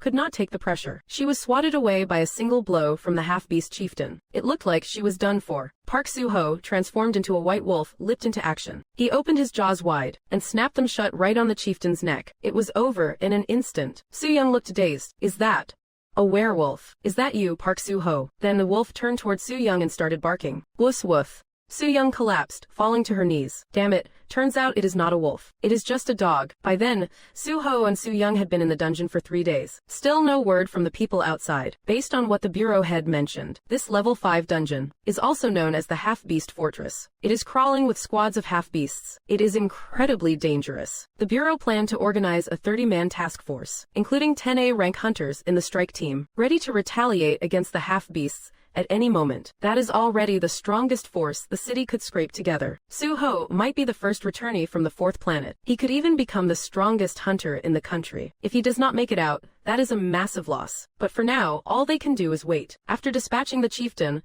Su Ho reverted to his human form. He looked at his hands. So, it was not a transformation. It is just a fusion. I can merge with any beast I have successfully tamed. Seeing Su Young still in a state of shock. What is wrong? Grab some loot. Let us head out and get some food. But Su Young just looked completely dejected. It is no use. This place is going to be our grave. The half-beast chieftain is dead, but the portal still has not opened. Su Ho also looked confused. Wait, the big boss. You mean that was not the big boss? You were saying that was not the boss. You mean it was not the big boss? No. There is something much nastier than that one lurking here. Even 5 of those chieftains would not be a match for it. Su Young sank into deep, painful memories. 3 years ago, she and a dozen others formed a team. They entered this level 5 dungeon. They were decimated by the powerful half-beast army. Her lover was killed there too. Those are wounds that will never truly heal. Thinking of it all, Su Young could not hold back her tears. The sword left outside vibrated, as if sensing its owner's sorrow. It was a memento from her lover. Su Ho had not expected she would been through so much. He patted her head, trying to comfort her. No matter what, he was going to get her out of there. Having not eaten for 3 days, he bought some delicious food from the points shop. Su Young polished off 12 cheeseburgers in one go, and Su Ho had eaten 22 of them. That is incredible. Full and satisfied, they still have to keep fighting. We must take down the demi-human chief, the boss here. But the demi-human chief is inside the stronghold. Taking it out won't be easy. Got a plan? Su Ho gives a faint smile. Find it and snuff it out. Su Young rubs her forehead, though she wants to argue. I have got no room to talk. The coming battle is undoubtedly dangerous. Su Ho in his beast form looks so cool. White fur all over, and looking like a total badass. He carries the girl on his back and rushes toward the castle. But the demi-humans on the wall spot them. The demi-human knights at the gate notice them too. They turn around and charge right at them. Enemies front and back. Seems like there is no way out. Seeing the drawbridge beginning to rise, Su Ho has no choice but to charge forward. With a leap, he climbs right up. But a group of demi-human warriors charges from ahead. Su Young uses a defensive skill to blast a path open. Their target is the demi-human chief up on the central tower. I would like to be such a cool dog too. Fierce, with a powerful body, with a pretty girl by your side. What do you guys think? Any thoughts? Say 1 if you do. Say 2 if you do not. Su Ho is extremely fast, leaving the horde of demi-humans behind. In the blink of an eye, he is scaling the central tower, but he gets blocked by the warriors on the tower. Su Young falls off because of it. Don't worry about me. Keep running. Su Young knows she can't drag Su Ho down. They must take the chief out in a heartbeat. Otherwise, more demi-humans will only keep swarming in. Su Young grabs onto the tower's observation deck and jumps up, but she has to deal with the warrior's interception. Meanwhile, Su Ho is getting closer to the top of the tower. At this moment, the demi-human chief is sitting on its throne, but it never imagined that someone could ambush it like this. Sensing the commotion below, the demi-human chief gets up and heads to the window, just to see a giant beast lunging at it. Before it could react, Su Ho has already bitten down on its throat. In the struggle, both fall off the central tower. But to the chief's despair, it falls onto the spire of the side tower. Pierced through its body, it dies instantly. The tower snaps and crashes into the fortress. Su Young falls off because of that too. Looks like we are not making it out today. But just then, a giant claw catches her arm. It is Su Ho. He pulls Su Young into his arms as they roll across the ground. Then he clutches her waist to make a run for it. What about the demi-human chief? It is already dead. No time to talk. Su Ho puts Su Young on his back and dashes out of the fortress. Really, is it actually dead? Yeah. Quickly find where the teleporter is. Su Young checks with her eyes. The teleporter has truly opened. Didn't think we would take down the demi-human chief so fast. And outside the underground city, the staff members also spot the anomaly. The dungeon gate is about to crumble. The countdown has started. The waiting crowd breaks into cheers. Looks like Su Ho and Su Young might still be alive. But for Su Ho and Su Young, clearing the demi-human chief was just the first step. The key is figuring out how to shake the demi-human battalion. We are running out of time. They have to make it through the portal before the countdown ends. But Su Ho catches the scent of a wolf pack. The ability he used to deal with the demi-human chieftain was taming. He decides to take the pack of wolves with him. With a quick series of beeps, taming successful, a massive pack of wolves follows Suho as he races toward the portal. From now on, we are family. Returning from the world of savage beasts, Suho never forgot the wolves that kept him company for those 1,000 years. He has a special bond with the pack, but the portal is just ahead. A javelin was thrown out of nowhere. Su-young gets hit and goes down. There is a detail here that does not quite add up. The citadel is 700 meters from the portal. The portal's countdown has 10 minutes and 30 seconds left, and Suho's 100-meter dash time is 2 seconds. Even carrying Su-young, it should not have taken that long, right? Yet he only arrived at the portal in the final few seconds. What do you guys think caused that? With the portal right in sight, Su-young goes down. Bloodstone splatters everywhere. Man, talk about bad luck. Good thing the javelin only hit her backpack, but the demi-humans behind were closing in for the kill. This is really it for us. Suho turns back immediately. Su-young is stunned. Don't come back, just go. I told you not to come back. There are only a few seconds left before the portal closes. There is a good chance neither of them will make it out. If you are ever in a life or death situation, how many people would still be willing to save a girl? If you would, press 1. If you would not, press 2. If you are not sure, you can just press mine. Suho clearly was not about to abandon Su-young. He picks up a javelin from the ground and throws it at the leading demi-human. Then he sweeps Su-young up into his arms. Only 4 seconds left, you idiot. Suho could not care less. With a wide grin on his face, hold on tight. Seeing the demi-human swing his blade at his head, Suho stomps on the ground. Suddenly, debris goes flying. The shrapnel hits the demi-human, making him howl in pain. The countdown ends.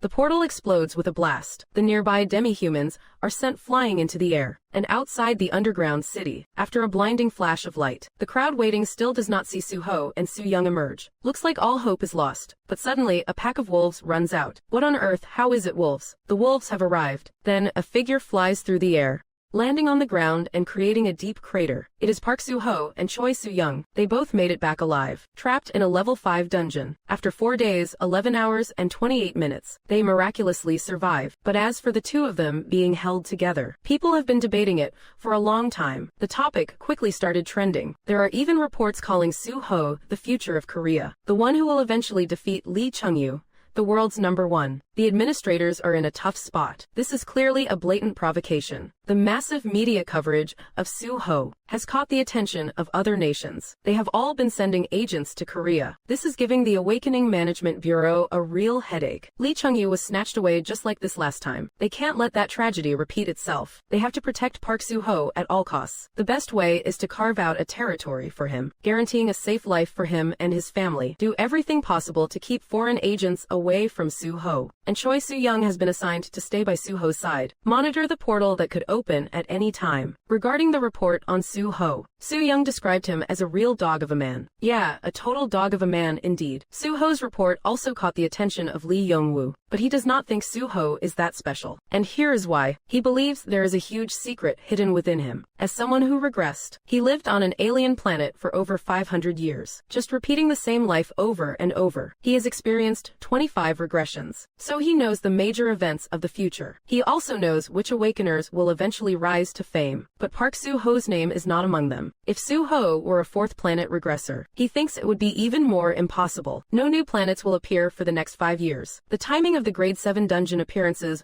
won't change either. The apocalypse will come one day. After the great catastrophe, human city hubs that survive will be destroyed by the flood of monsters. In the long drawn-out war against the beasts, the last sanctuary for humanity will be Lee Young-woo's home country, Republic of Korea. That is why he will lay his foundations there. And with the true, powerful awakeners of the future, he will clear the dungeons in Korea together. But based on the information he has about the future, there is no guy named Park Suho, so he has no intention of recruiting Suho right now. He thinks it is just a show by Korea. However, there are always variables in life. Who knows?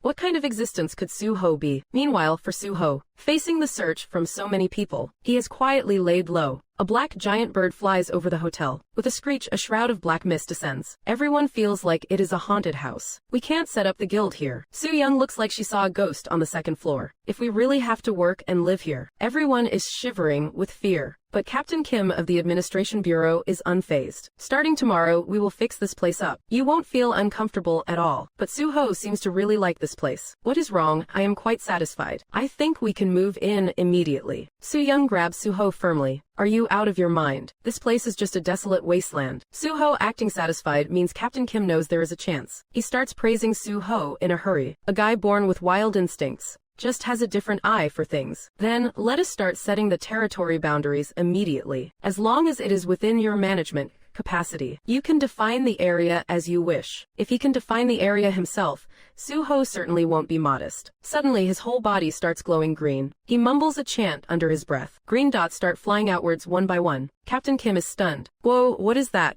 Treants can be seen flying toward the distance. What is he doing? Didn't you let him set the territory boundaries? Treants start dropping down one by one. In a split second, saplings shoot up from the ground. Before they know it, they have grown into giant towering trees. A massive wall of trees forms in an instant. Everyone's jaws drop. This is a bit too magical. Centered around the building. All right. Centered around the building. Centered around the building, that is enough. The surrounding radius is about 1 kilometer.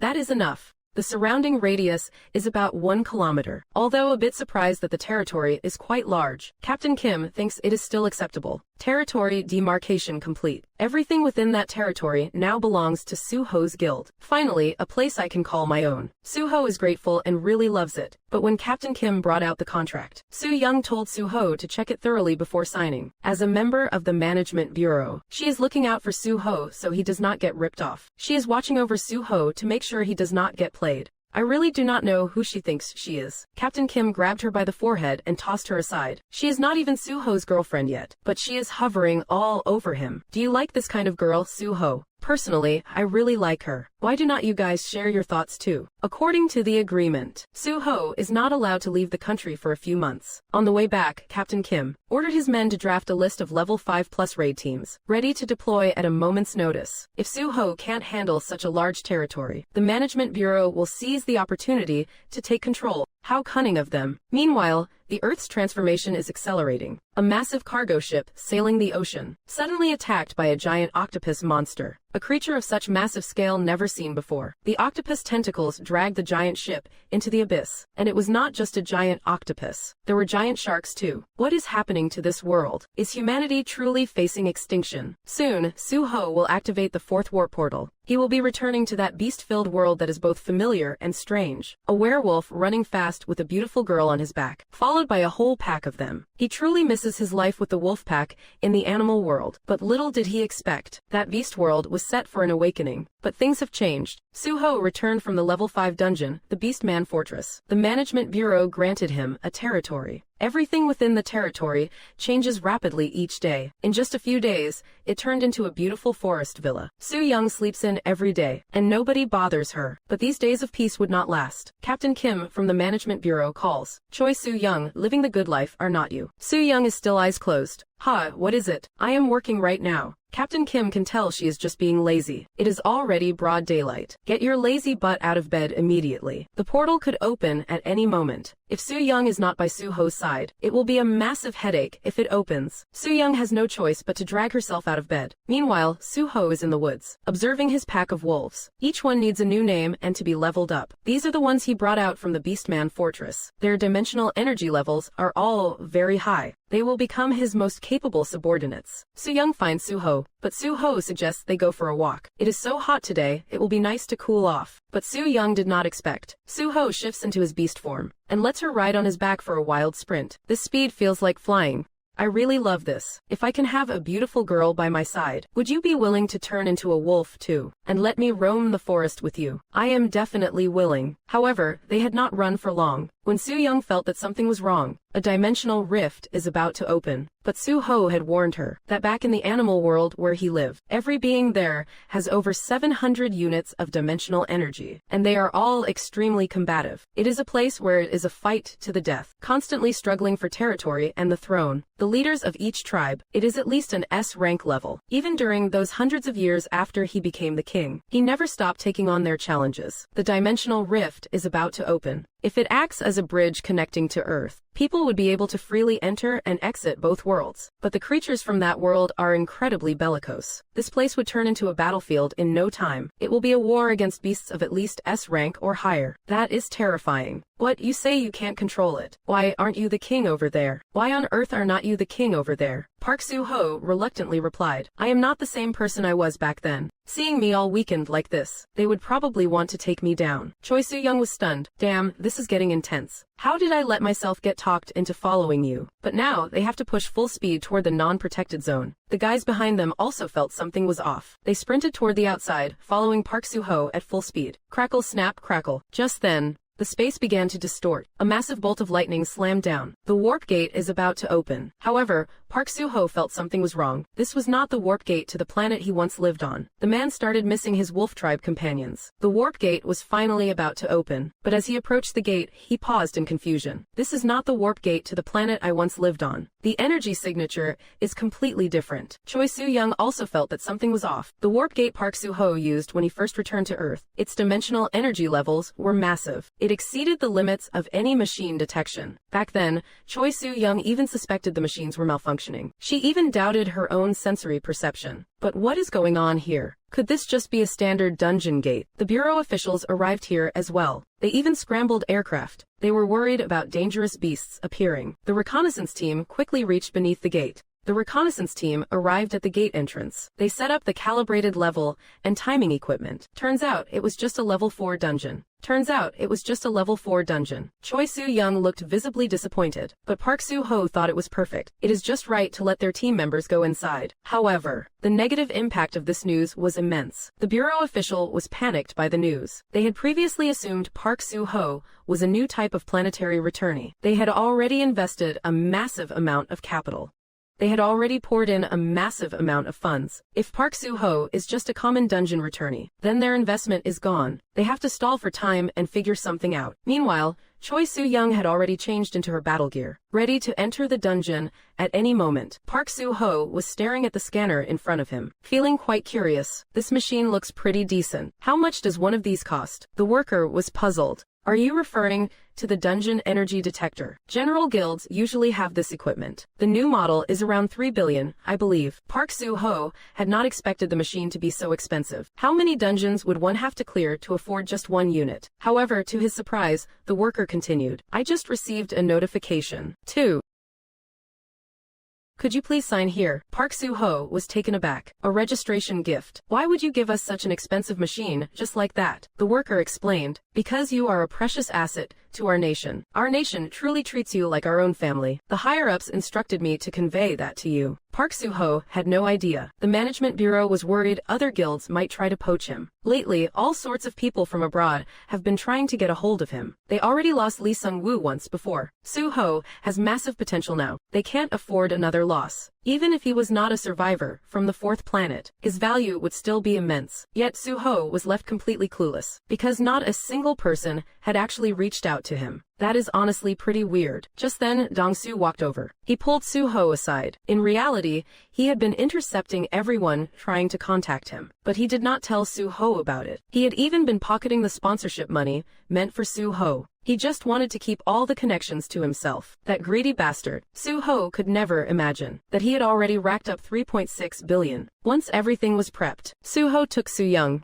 along with the bureau's appraisers, into the dungeon. But the level 4 dungeon he expected turned out to be totally unexpected. It felt both familiar and alien to him. His wolf-pack companions were nowhere to be found, not even a trace of the great ape tribe. Yet the marks of the civilization he left behind were still there. He really missed his pack. Coming back to this beast world left him stunned, a place that was somehow both familiar and strange. Neither the wolves nor the apes were around. Only the unfamiliar roars of monsters echoed. Only the unfamiliar roars of 3 monsters. There were 3 beasts. Upon hearing the beasts, his younger brother Jun-ho lost it. But Soo-ho knocked him out with a single slap. That is typical for my brother. He becomes a total maniac the moment he grabs a sword. Dong-soo hurriedly gave him some meds to calm him down. To get to the bottom of this, Soo-ho decided to handle it himself. Facing the 3 lizard men, he lunged forward in a blur. 1, 2, 3, he took them down in an instant. His speed left the recon team completely dumbfounded. His reaction time is insane, but he had no idea that the dungeon run ahead would be one for the history books. This was a crazy squad. C-rank beasts here are barely even considered average. Yet Suho sent a measly F-rank puppy to lure the monsters. The pup did not mess around either. In no time, it dragged a whole swarm of lizardmen back. And that was not even the end of it. Seeing the lizardmen charging over, only E-rank Dongsu and his brother Junho stood on the front lines. Their combat power did not look too bad either. Junho and Dongsu got more fired up the more they fought. Junho even started going berserk. He mowed down the lizardmen with every swing. With Dongsu's marksmanship backing him up, Junho was not in any real danger. Besides, Suho was watching over them the whole time. In reality, Suho just wanted to train them. He wanted them to level up as fast as possible, but the monsters just kept coming. They got overwhelmed. Suddenly, Suho stepped up. A few clean strikes and he took them all down. He leapt up, and when his feet hit the ground, it left a giant crater in the floor. The surrounding lizardmen were completely wiped out. That was insane. To think he wiped out every single ambusher in one go. But what came next almost made Suho lose his mind. Meanwhile, outside the dungeon, the manager in charge was panicked. Suho had been famously touted as a returner from a level 4 dungeon. The hope for the 4th planet had been shattered. Every investor was looking to give him grief. They were driving him to the brink of insanity. The bureau's team leader had arrived outside the dungeon. That is because it is only a level 4 dungeon. She also came to check the situation herself, looking for a way to break through the administration's crisis. But just as she arrived here, she found the raid team 13 preparing to enter the dungeon. You cannot go in right now, unless Park Suho agrees to let the raid team join him. They cannot enter on their own. Team leader Lee Sung-min was taken aback. Cannot go in. What do you mean, enter on my own? I cancelled my plans just to get here. I ran like crazy to make it, but per Park Suho's contract, only authorized personnel are allowed inside. However, the bald doctor noticed something after reading the reports. Suho had just returned and explained everything to him. When he first entered the beast world, Suho lived by the coast, simply because there was plenty of food there. But before long, he discovered giant beasts living in the sea, crabs as big as houses. It was impossible to survive by the shore. And that is exactly the key to the problem. A level 4 dungeon should not have a sea. Yet the one that opened is only a level 4. It seems there are still many unknown secrets surrounding Park Suho. Perhaps even he does not fully understand what is going on. Suho and the others continued their search inside the dungeon, only to find a giant stone engraved with human runes. I am never going back in there again. Leopard Zone. Suho stared at the inscription and froze. Human writing in the world of beasts. But this dungeon just opened. No one has ever been here before. Su-young and Dongsu were both perplexed. Only Suho walked toward the cave. Inside the cave, it was pitch black. How come there is a cave in a place like this? Will something jump out at us? If it is an uncharted cave, do you have the guts to go inside? Some did. Some did not. Suho simply stretched out his hands. The inside of the cave suddenly lit up, but the cave walls were covered in dense, endless writing. I want to go home. I want to eat fried chicken. I want to eat soybean paste stew. Could someone actually be living in here? I miss people so much. I want to do it. I really want to do it. The strange inscriptions drew everyone's curiosity. Whoever wrote this must have been a lunatic. I can't bear to read anymore. It is just too childish. The writing in the stone cave went far beyond just these. I want to see the people I used to hate. I want to see my mom and dad, who I once disliked. I want to see my little brother, Junho. Dongsu froze. It even has the name of Junho's brother here. And at the same time, Junho saw it too. Park Suho was here. That was when it finally hit them. This must be where Suho had lived all this time. Su-young walked up in front of Suho. Is this the place where you used to live? Suho did not answer. He just stared at the words, lost in his own memories. He just stared at the words, lost in his own memories. He just stared at the words, lost in his own memories. It was the symbol of his sovereignty. He had been the ruler of Moon Mountain for 500 years. Over the past 100 years, the tiger leader, Kalo, never dared to cross the Suho Ridge. But the great ape leader, Jack, led his tribe in a rebellion. It has been over 30 years since then. After the sun had risen 3 more times, it was time for a fight to the death with Jack's tribe. It was a struggle for the throne, a massive battle to defend the Wolfpack's territory. But it was during that battle that Suho was transported back to Earth. I wonder what happened to his Wolfpack. Park Suho ran out of the cave. Park Suho. Su-young caught up just in time. Inside the cave, Donghua found a few blades. They were crafted from polished glowing stones. They looked incredibly refined. The others had a lot of questions. After 1,000 years in the wild, how did he get those blades? This was the answer. Park Suho was moving fast. He came to a stop atop a mountain, but he was stunned by the view before him. Park Suho, what is going on? Is this the place where you used to live?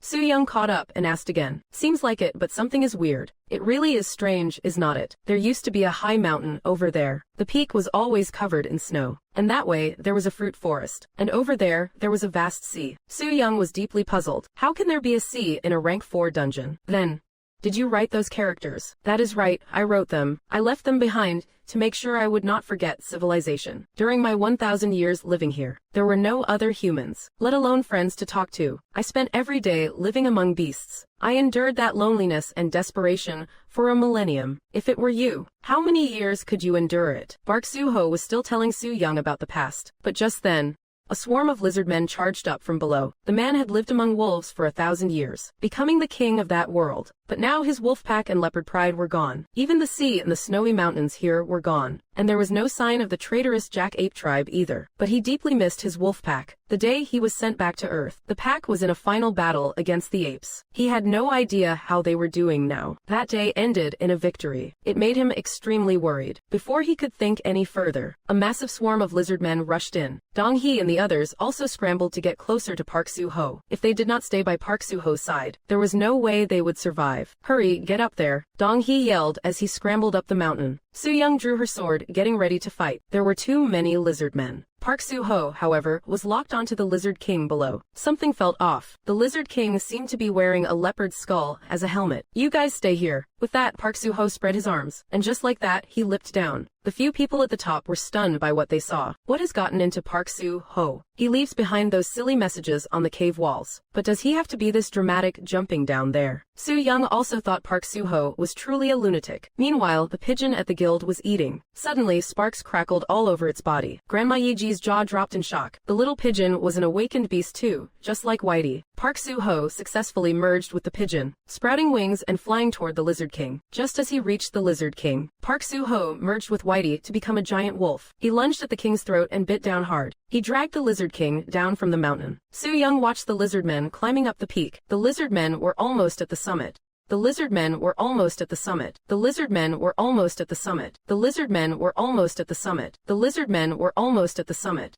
The lizard men were almost at the summit. The group immediately tensed up, preparing for battle. Suho thrashed the lizard man repeatedly. His younger brother, Junho, threw stones down the mountain with him. But they had no idea. Suho was just venting his frustration. He had not found the pack of wolves he was looking for. The Lizard King was still wearing the leopard skull. He did not know what had become of the leopards either. He took all his anger out on the Lizard King instead. He slammed the Lizard King onto the ground, grinding it into the dirt. Where did those leopards go anyway? The Lizard King shivered in terror, muttering and cursing under its breath. Seeing its life was about to end, it gave a pathetic punch to Suho's head. Suho flared up. He could not understand a single word the lizard was chirping. He grabbed it and soared into the sky. He hurled it straight at the swarm of lizards scaling the mountain. With a massive explosion, the Lizard King met its bitter end, and Suho successfully leveled up, unlocking a wind attribute skill. But the blast shattered the small mountain, causing the whole thing to collapse. It is collapsing. Get under cover. Rumble, the rocks came crashing down. Luckily, Su Young and her team were unharmed. The Lizard King was dealt with. The portal opened up. Suho was destined to return disappointed this time, but there were still so many mysteries left to solve. Why did parts of the beast world appear inside the dungeon? And where did the wolf pack and the leopard troop vanish to? What happened to the sea and the snowy mountains? These questions left him completely stumped. Suho threw the Lizard King hard against the mountain. With a bang, the portal opened. It all happened too fast. The scout team following him did not even have time to react. Whoa, am I dreaming or what? Clearly, Suho's power felt surreal to them. Suho was in a foul mood since he did not find the wolves. Just as he emerged from the dungeon, he was mocked by Captain Lee Seong-min. He called Suho a weakling, thin-skinned as a little chicken. Suho could not care less. He even ignored Captain Kim from the agency when he called out. He just turned into a pigeon and flew off. Captain Kim was stunned. Wait, a pigeon? Didn't they say he was a dog? She looked at Su Young, confused. What is going on? Did something happen? Su Young told Captain Kim, if you have business to discuss with Suho, you would better head back for today. Everyone else was puzzled too, because they had not let Captain Lee enter the dungeon. He had a major issue with Suho. Did he just morph into a pigeon? Would be tasty if we caught him and grilled him. Little did he know what was on the footage. The scout brought the footage back to the agency with Captain Kim, and Su Young was called back too. Her task of observing Suho had ended. The agency had given her a new assignment. Where am I being sent now? Su Young had just acknowledged Suho, and she grew to like being in his party. In fact, she had already started to develop feelings for him. You are to support the northern defense line of T-City's unprotected zone. The situation in the danger zone is critical. Su-young's eyes widened. What T-City? She probably did not know yet. A massive surge of monsters had erupted in T-City. It was a total mess. Even though she really did not want to go, it was her job and she had no choice but to accept. Captain Lee was also brought into the agency by Captain Kim. Inside the agency, they watched the footage of Su-ho in the dungeon. Not only could he fuse with a puppy, he could fuse with a pigeon to fly. That is actually pretty insane. He actually finished the Lizard King, just like that. Team leader Lee Chung-soo clearly did not expect Su-ho to be that formidable. The Lizard King is a rank, after all. But for Su-ho, it is basically a piece of cake. So Su-ho's level must be beyond S rank. Even the bureau chief did not expect Su-ho's combat power to be this high. His measured energy is E rank. His casual combat power is S plus rank. And in his transformed state, it is at least SSS rank. Furthermore, Su-ho is different from other awakeners. For him, leveling up simply means removing limiters on his power. Such a statement left the bureau chief stunned. However, in reality, he does not seem like the typical returnee. The secret to his power, it must be hidden inside that dungeon. Why won't he let the bureau investigate it? Is he afraid that others might uncover the secret to his power? Perhaps he intends to negotiate further. Su-young let out a sigh. No, that is not why Su-ho is like that. But no one was listening to her. The bureau chief was setting up a team for team leader Lee Chung-soo, intending to uncover the secret to Su-ho's power. Su-young walked out, frustrated. What a bunch of idiots. There is no such thing as a secret to his power. If you were Su-ho, what would be on your mind right now? The wolf pack that accompanied you for years has vanished. Wouldn't you miss them too? Su-young had been spacing out, staring at her phone for 3 hours, to the point where she did not even hear her name during roll call. That is exactly how one behaves when they are in love. She had been waiting for a call from Su-ho, but she did not know yet. Su-ho does not even know her name. She is saved in his phone as blonde. Fair enough, she does have blonde hair. If you like someone but can't express it directly, do you also find yourself constantly spacing out, waiting on pins and needles for their call or message? Press 1 if you have experienced this. Press 2 if you have not. As for those who have not, I think you should hit yourself. If you do not even have someone you like,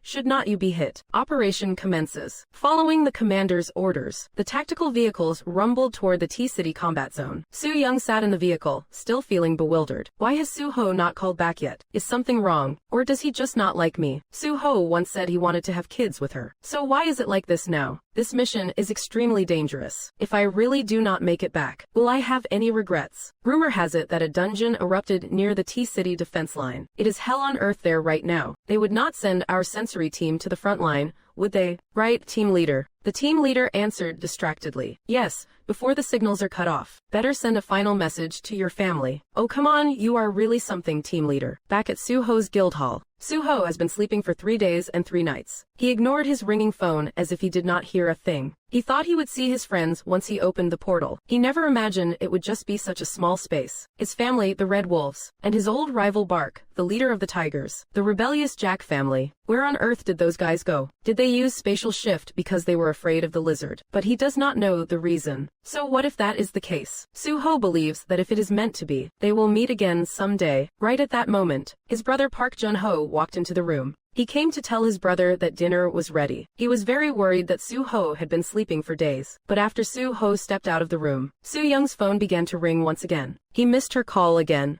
Where did the blonde go? She likes to eat lobster. Dong-soo and his brother watched Park Su-ho like he was an idiot. Big brother, you do not even know your own girlfriend's name. Park Su-ho looked a bit confused. Name, isn't she just the blonde? Choi Su-young, Dong-soo shouted in shock. Choi Su-young. Her name is Choi Su-young, Choi Su-young. Aren't you two dating, Choi Su-young? Dating? Do you mean mating? Dating as in, like breeding. Is it some kind of mating ritual? Dong-soo was completely stunned, thinking to himself, this guy has truly lost his mind. Is his brain really full of nothing but mating and hunting? The younger brother explained to Park Su-ho. She was already sent somewhere else. She said you were not answering your phone, so she called me instead. At that moment, Choi Su-young was about to enter a zombie combat zone. She was forced to turn off her phone. By the time Park Su-ho called her back, she was already unreachable. But Park Su-ho had no way of knowing. Shortly after entering the zone, an accident occurred. Her phone dropped to the ground. She tried calling, but no one answered. The shady monk brought along a group of youngsters. They came to the warehouse to grab some tools. They had just finished negotiating to go scavenge some herbs. But inside the dark warehouse, a bloodshot eye suddenly emerged. Captain Kim and Captain Lee arrived at Park Su-ho's guild. called. They wanted to discuss the investigation with him, though it was not the kind of new star exploration the Bureau had expected. Park Soo-ho did not understand why they were so obsessed with exploring. He knew perfectly well there was nothing worth investigating in there. We want to search that dungeon for the secret of your power. Park Soo-ho looked utterly helpless. If you just train really hard for 1,000 years,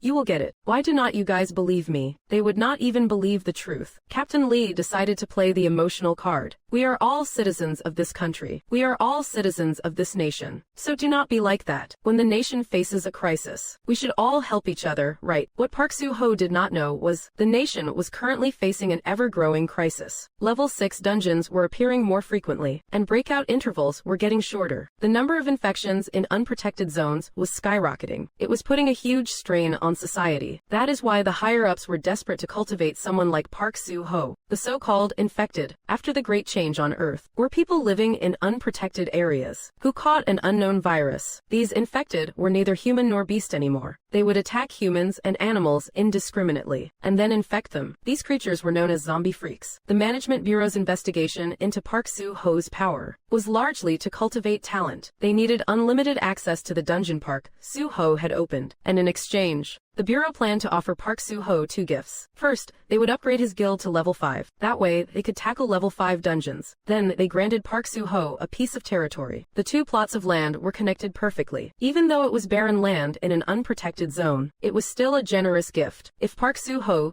could manage the territory well and get it recognized, he could gather those seeking refuge there. Then, build a city. By developing a commercial hub through the dungeon, he could potentially earn an astronomical income. Park Soo-ho naturally agreed, but he did not realize that he was being swindled, getting scammed again. There is no secret to gaining power in dungeons. But team leader Kim could not have possibly known. She made a critical mistake in the contract. After signing the contract, Park Soo-ho asked team leader Kim for a favor. He wanted to meet the expert who developed the dimensional energy detectors. And another thing, finding the location of Myung-jin and the monks. Myung-jin had been gone from the guild for days, and no one could reach him. For the administration, this was a piece of cake. Meanwhile, Myung-jin and the monks were speeding down the road with his senior. They just wanted to take the young monks out to forage for greens. They never expected to run into zombies. To make matters worse, the car ran out of fuel. They were at their limit. But if the zombies caught up, what would happen to the young monks? They were almost at the campsite office. The car jolted to a stop. They had to get out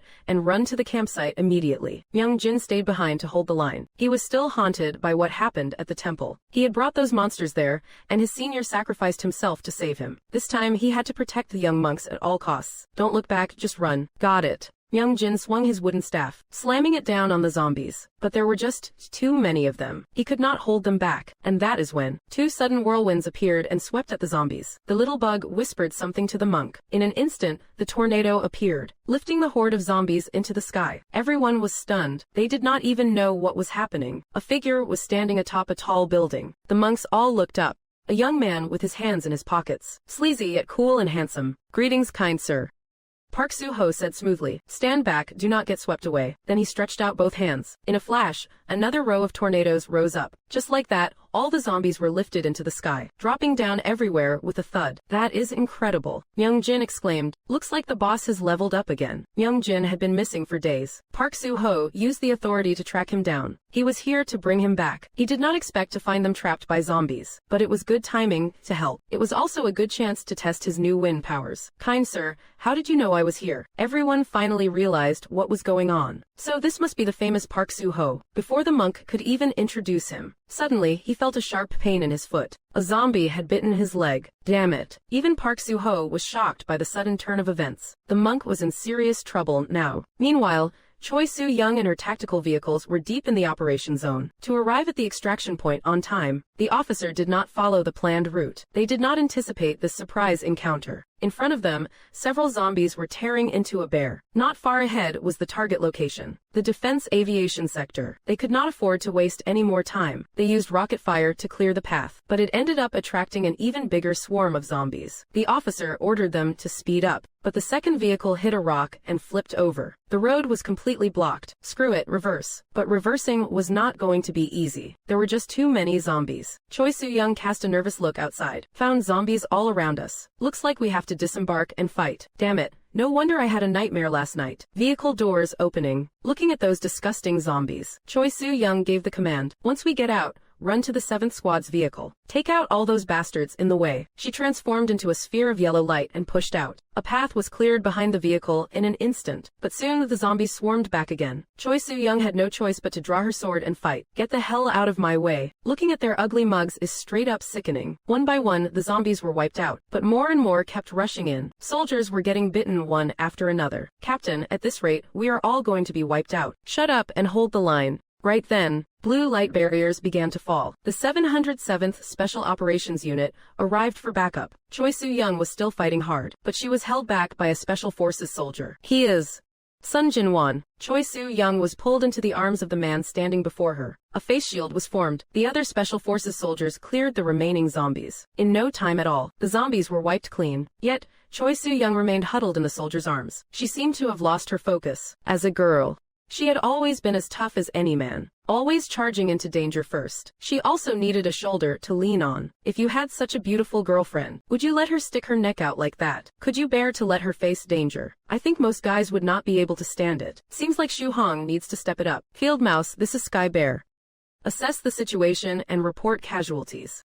Assess and report casualties, roger that. Assess and report casualties, roger that. Oh no. There is an unidentified object moving in fast. The monk whispered something into the boy's ear. In a flash, a tornado appeared, sweeping the zombies up into the sky. Everyone was stunned. They had not even realized what was happening. A figure was seen atop the high rise. The monk and the others looked up. A young man stood there with his hands in his pockets, looking both cool and like a total rascal. Greetings, benefactor. This humble monk pays his respects, Park Soo-ho said with a smirk. Stand back, unless you want to get swept up too. Then he stretched out both hands. Instantly, a bank of tornadoes rose up. Just like that, all the zombies were tossed into the blue. Splat, they all fell to the ground. That is insanely strong, the monk exclaimed in shock. Looks like the boss has gotten even stronger. Jin Won had been missing for days. Park Soo-ho found his location through the bureau, and he is here to bring him home now. Didn't expect to run into them while they were trapped by zombies. Just happened to be a timely assist. Also got to test out my new wind attribute skill. Benefactor, how did you know I was here? Everyone else began to catch on too. So this is the famous Park Soo-ho. But before the monk could finish his introduction, suddenly a sharp pain at his feet. A zombie had bitten his leg. Damn it. Park Soo-ho was also stunned by the sudden scene. The monk was in serious trouble now. Choi Soo-young was following the armored vehicle deep into the combat zone. To make it to the assembly point on time, the officer did not follow the designated route, but did not expect to run into trouble. There were a few zombies gnawing on a bear ahead. Not far ahead was the destination. Defensive Aviation Squadron Combat Zone. No more time to waste. They tried using rocket fire to clear them out, but it only drew in a massive swarm of monsters. Officer's orders: move out, accelerate. Damn it.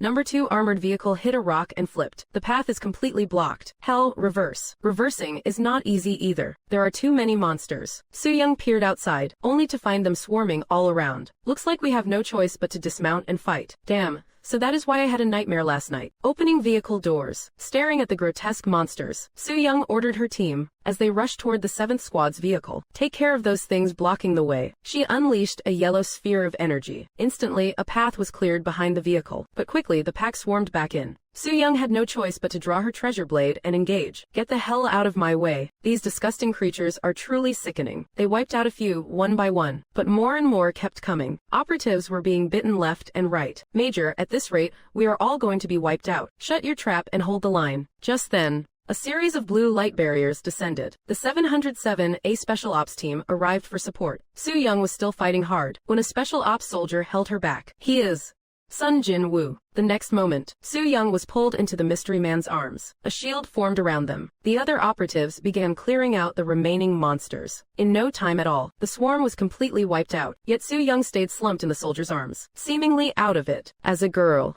she had always been strong, like a man, always charging into the face of danger. Sometimes she just needs a shoulder to lean on. If you had such a beautiful girlfriend, would you let her stand on the front lines? Could you bear to let her face such danger? I guess most would find it hard to do so. Looks like Shu Hong needs to step it up. Tianshu, this is Sky Bear. Tianshu, this is Sky Bear. ZZ. Please assess and report the casualty status. Please assess and report the casualties. SSSZ. Oh no. An unidentified object is approaching fast. Amidst the fleeing crowd, a mother tripped, and the baby carriage she was pushing rolled away. The mother reached out in total despair, but she had no strength left to stand. There is a monster over there. My baby, my child. Just then, a large hand grabbed the runaway carriage. Oh, it is him. It is him. Oh right, it is Song Tianhong. The crowd suddenly erupted in cheers. The crowd cheered all of a sudden. The crowd cheered for Song Tianhong. Song Tianhong is currently the strongest man on earth. Originally a revolutionary from Country K, he was poached by Country R. Suddenly, a portal appeared in the city, and a massive monster rushed out, wreaking havoc among the people. Song Tianhong's team happened to be passing by. They had just returned from a mission in an underground dungeon. The ninjas took to the sky, preparing to strike the monster. The monster opened its massive jaws and spat out fireballs. Damn it, concealment. But does concealment help against fire? The ninjas were defeated one after another. Just then, a blade glint flashed. The beast was sliced in two. It was Song Tianhong. With one more strike, the beast's head fell off. He is truly something else. I wonder what tier a legendary fighter like him is. Well, he is the world's #1 ranked. What do you guys reckon? Is it S rank or 3S rank? Or perhaps something even higher? But what Song Tianhong did not expect was the news from his assistant would leave him restless. Just as he returned to the car, his assistant handed him the analysis report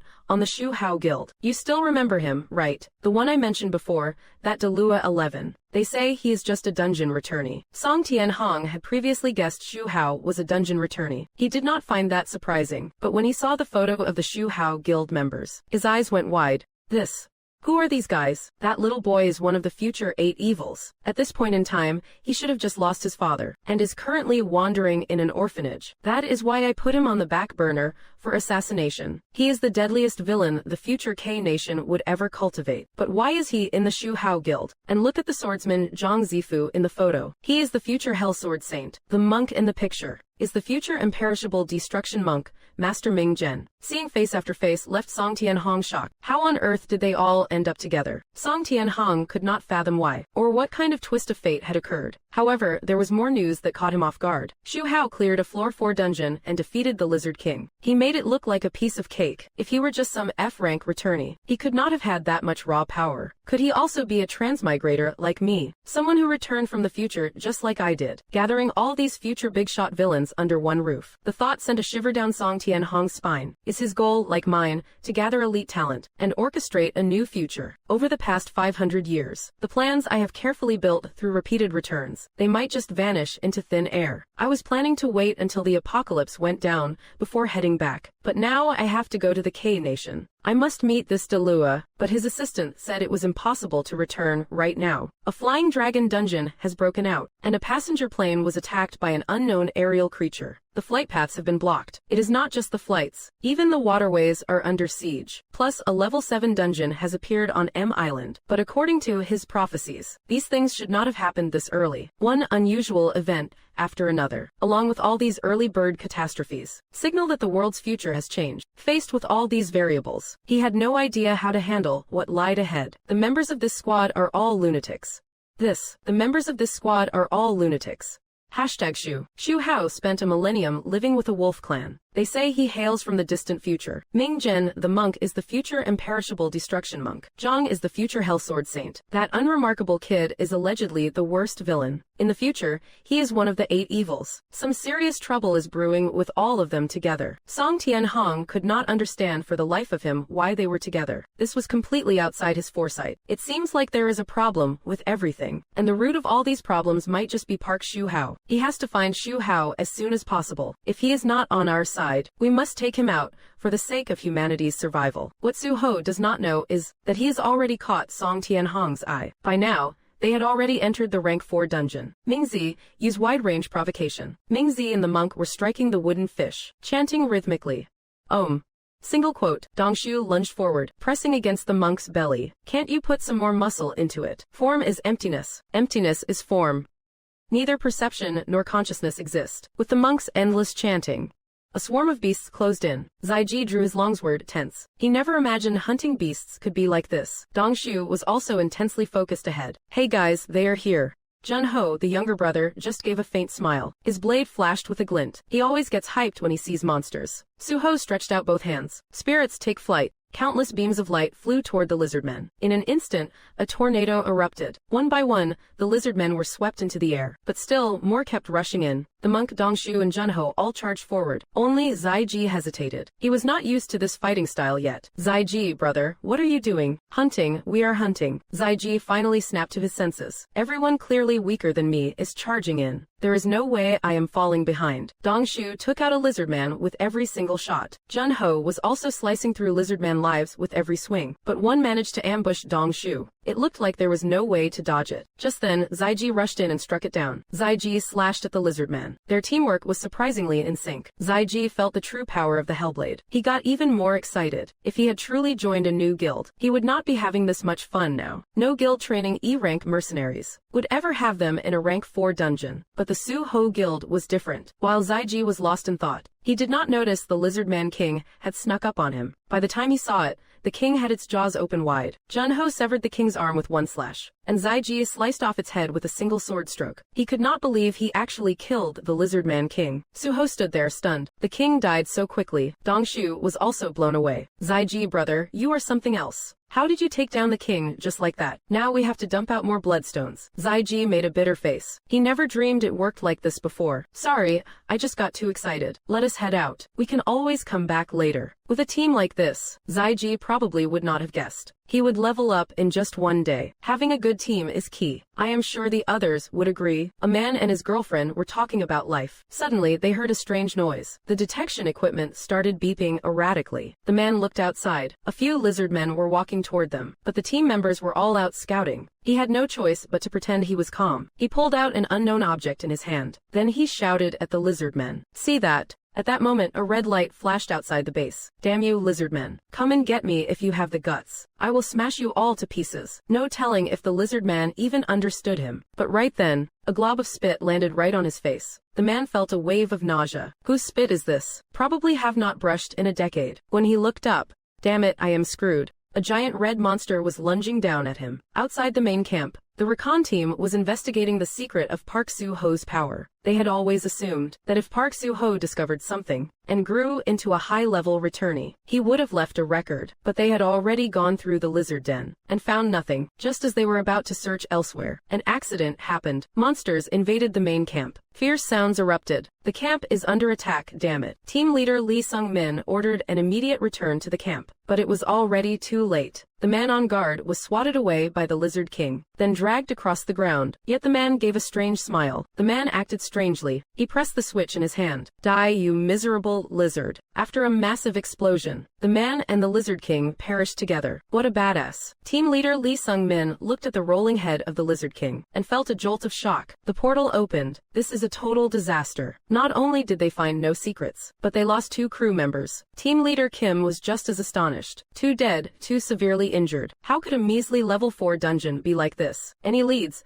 Did you find anything at all? Rumor has it that because the camp was suddenly attacked, they scrambled to pack up and get out. No clues regarding the equipment were found. However, it was confirmed. The time dilation between the lizard dungeon and the outside is twofold. Team leader Lee Sung-min spent 48 hours in the dungeon, but only 24 hours passed here. So there really is a time difference. But Park Su-Ho said he was in the beast world for 1,000 years, while only 10 years passed on Earth. How can there be a 100x discrepancy? Unless Park Su-Ho was lying, there must be a massive secret here. Looks like this requires further investigation. However, what surprised team leader Kim even more was that Park Su-Ho is spamming level 4 dungeon missions in under 7 hours. He cleared them 50 times. That pace is many times faster than the recon team. Way too fast. Team leader Kim was planning to ask Park Su-Ho for an explanation, but was told they had already gone to the management bureau to update his awakened card, and they would not be raiding the level 4 dungeon in Park Su-Ho's territory anymore. But what bothered team leader Kim more was that Choi Soo-young had been sent to provide support to T-City after an unexpected attack by zombies. All contact was lost.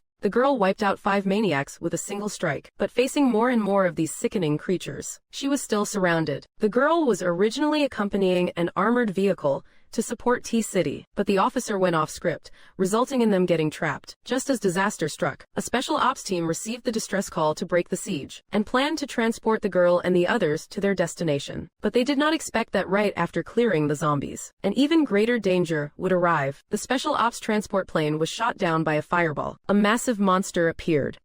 However, the footage ends here. Team Captain Kim looks grave. Soo Young was deployed to City T for support, but then we lost contact. That was not even part of their route. Why would they end up there? The report staff has no idea either. Who the hell drove into the red zone, putting the team in such mortal danger? If I find any evidence of wrongdoing, even if they make it back alive, I will send them straight to hell. Soo Young is her subordinate and her friend, but no one is picking up despite all her calls. Soo Young, can your life ever be peaceful for just one day? Team Captain Kim is deeply worried and frustrated. Soo Young's phone dropped into a pool of blood. Her fate remains unknown. Yet, she has another headache to deal with. The Shu Hung squad took only 7 hours to clear 50 Tier 4 dungeons. The administration will have to pay for this. It is a good thing they decided to stop. Zaiji sighs, feeling like it is all a dream. Before this, forget a Tier 4. He had not even stepped into a Tier 3 dungeon. Clearing 50 Tier 4 dungeons in a single day, and the lizard warriors they polished off were monster types usually found as Tier 1 or 2 bosses. He spent 3 years grinding away, barely managing to become an E-rank hunter. But after joining the Shu Hung Guild, he ranked up to D in less than a day. If he had truly joined the newbie guild that day, he would probably be stuck at boot camp right now. Am I dreaming? Zaiji still finds it hard to believe. Do you want me to hit you? No need. In the dimensional energy detection room, what confuses Shu Hung is, he sees many pairs of eyes watching him. The information is locked by a mysterious force, and a voice, clearer than the last time he heard it. Dr. Ted is the expert who developed the dimensional energy detectors. Looks like once he gets the invite from the doctor, he must get to Country Y as soon as possible. Unravel the secrets of dimensional energy. What is that voice in his head? However, there is another problem bothering Shu Hung. Shu Hung can see others' status windows. Others can't do that. How strange.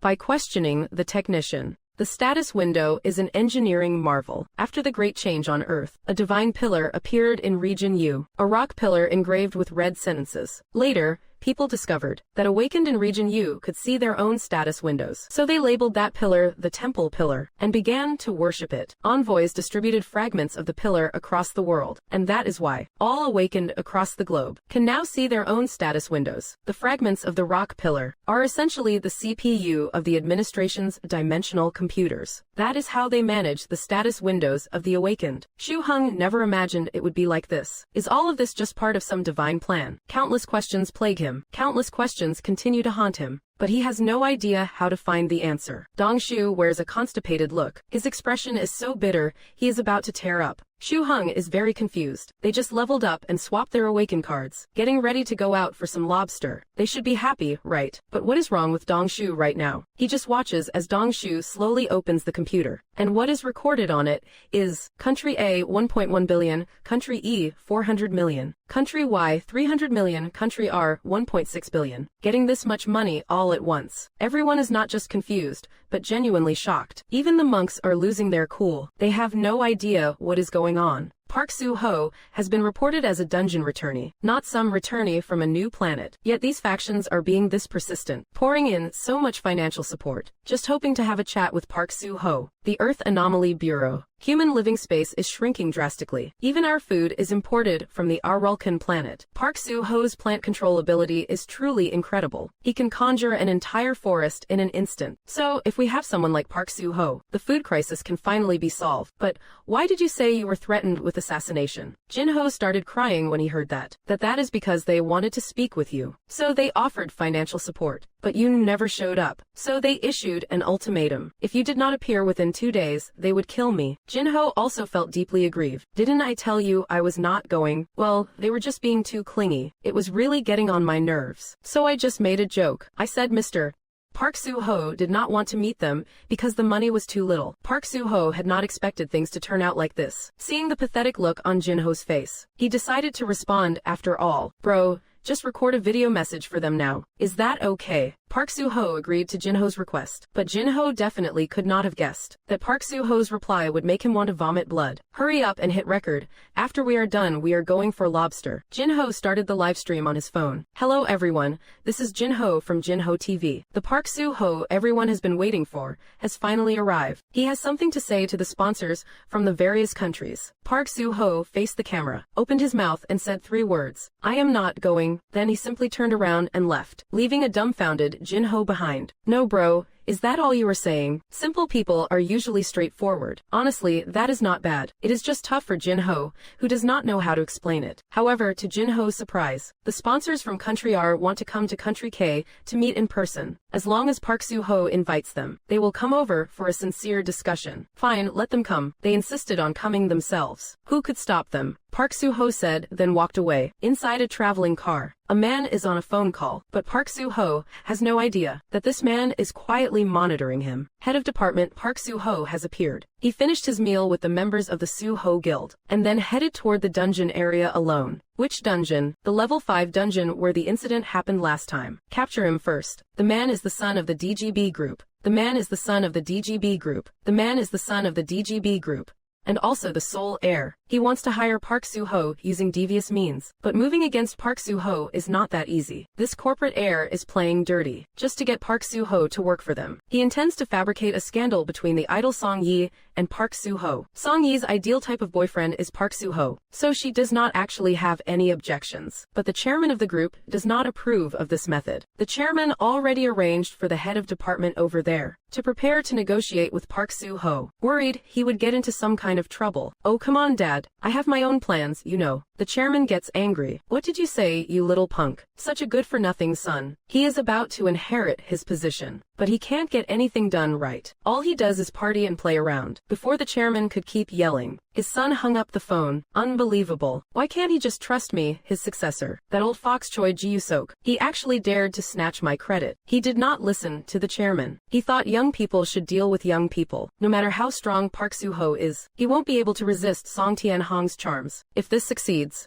he can finally process his inheritance for the group. So he ordered his underlings to round up Soo-ho. But reality is about to teach him a lesson. He will learn that trying to handle someone like Soo-ho, who survived the wilderness for 1,000 years, is on a different level. When the group's son arrived at the DGB dungeon, Soo-ho was already gone. Damn it, what the hell just happened? Didn't I tell you to keep him here? His underling trembled, stuttering. I am sorry, it is Park Soo-ho, alone. Before entering the dungeon, Soo-ho had indeed bumped into his goons, but before they could even introduce themselves, Soo-ho just walked straight into the dungeon. It all happened too fast. His men never expected Soo-ho to completely ignore them. He did not even say hello. He treated them like air. Seeing his plan fall apart, the DGB group's son was furious. Last time it took Park Soo-ho and Choi Soo-young 4 days and 11 hours to clear the demi-human dungeon. Now he is going in alone. Doesn't that mean he only comes out in 8 days? Did he really go in alone? It is a level 5 dungeon, for crying out loud. That guy is absolutely insane. Is he going to die in there? But the group's son could not have guessed. It would not take Soo-ho 8 days this time. Maybe not even a single day. Meanwhile, Soo-ho stood alone amidst the pile of demi-human corpses. He looked at his status window. Points, 4,997, Beast Instinct, 350. Unlocking the Monster Menagerie costs 5,000 points. Beast Instinct 300 or higher. But all the demi-humans here were already dead. Just 3 points short.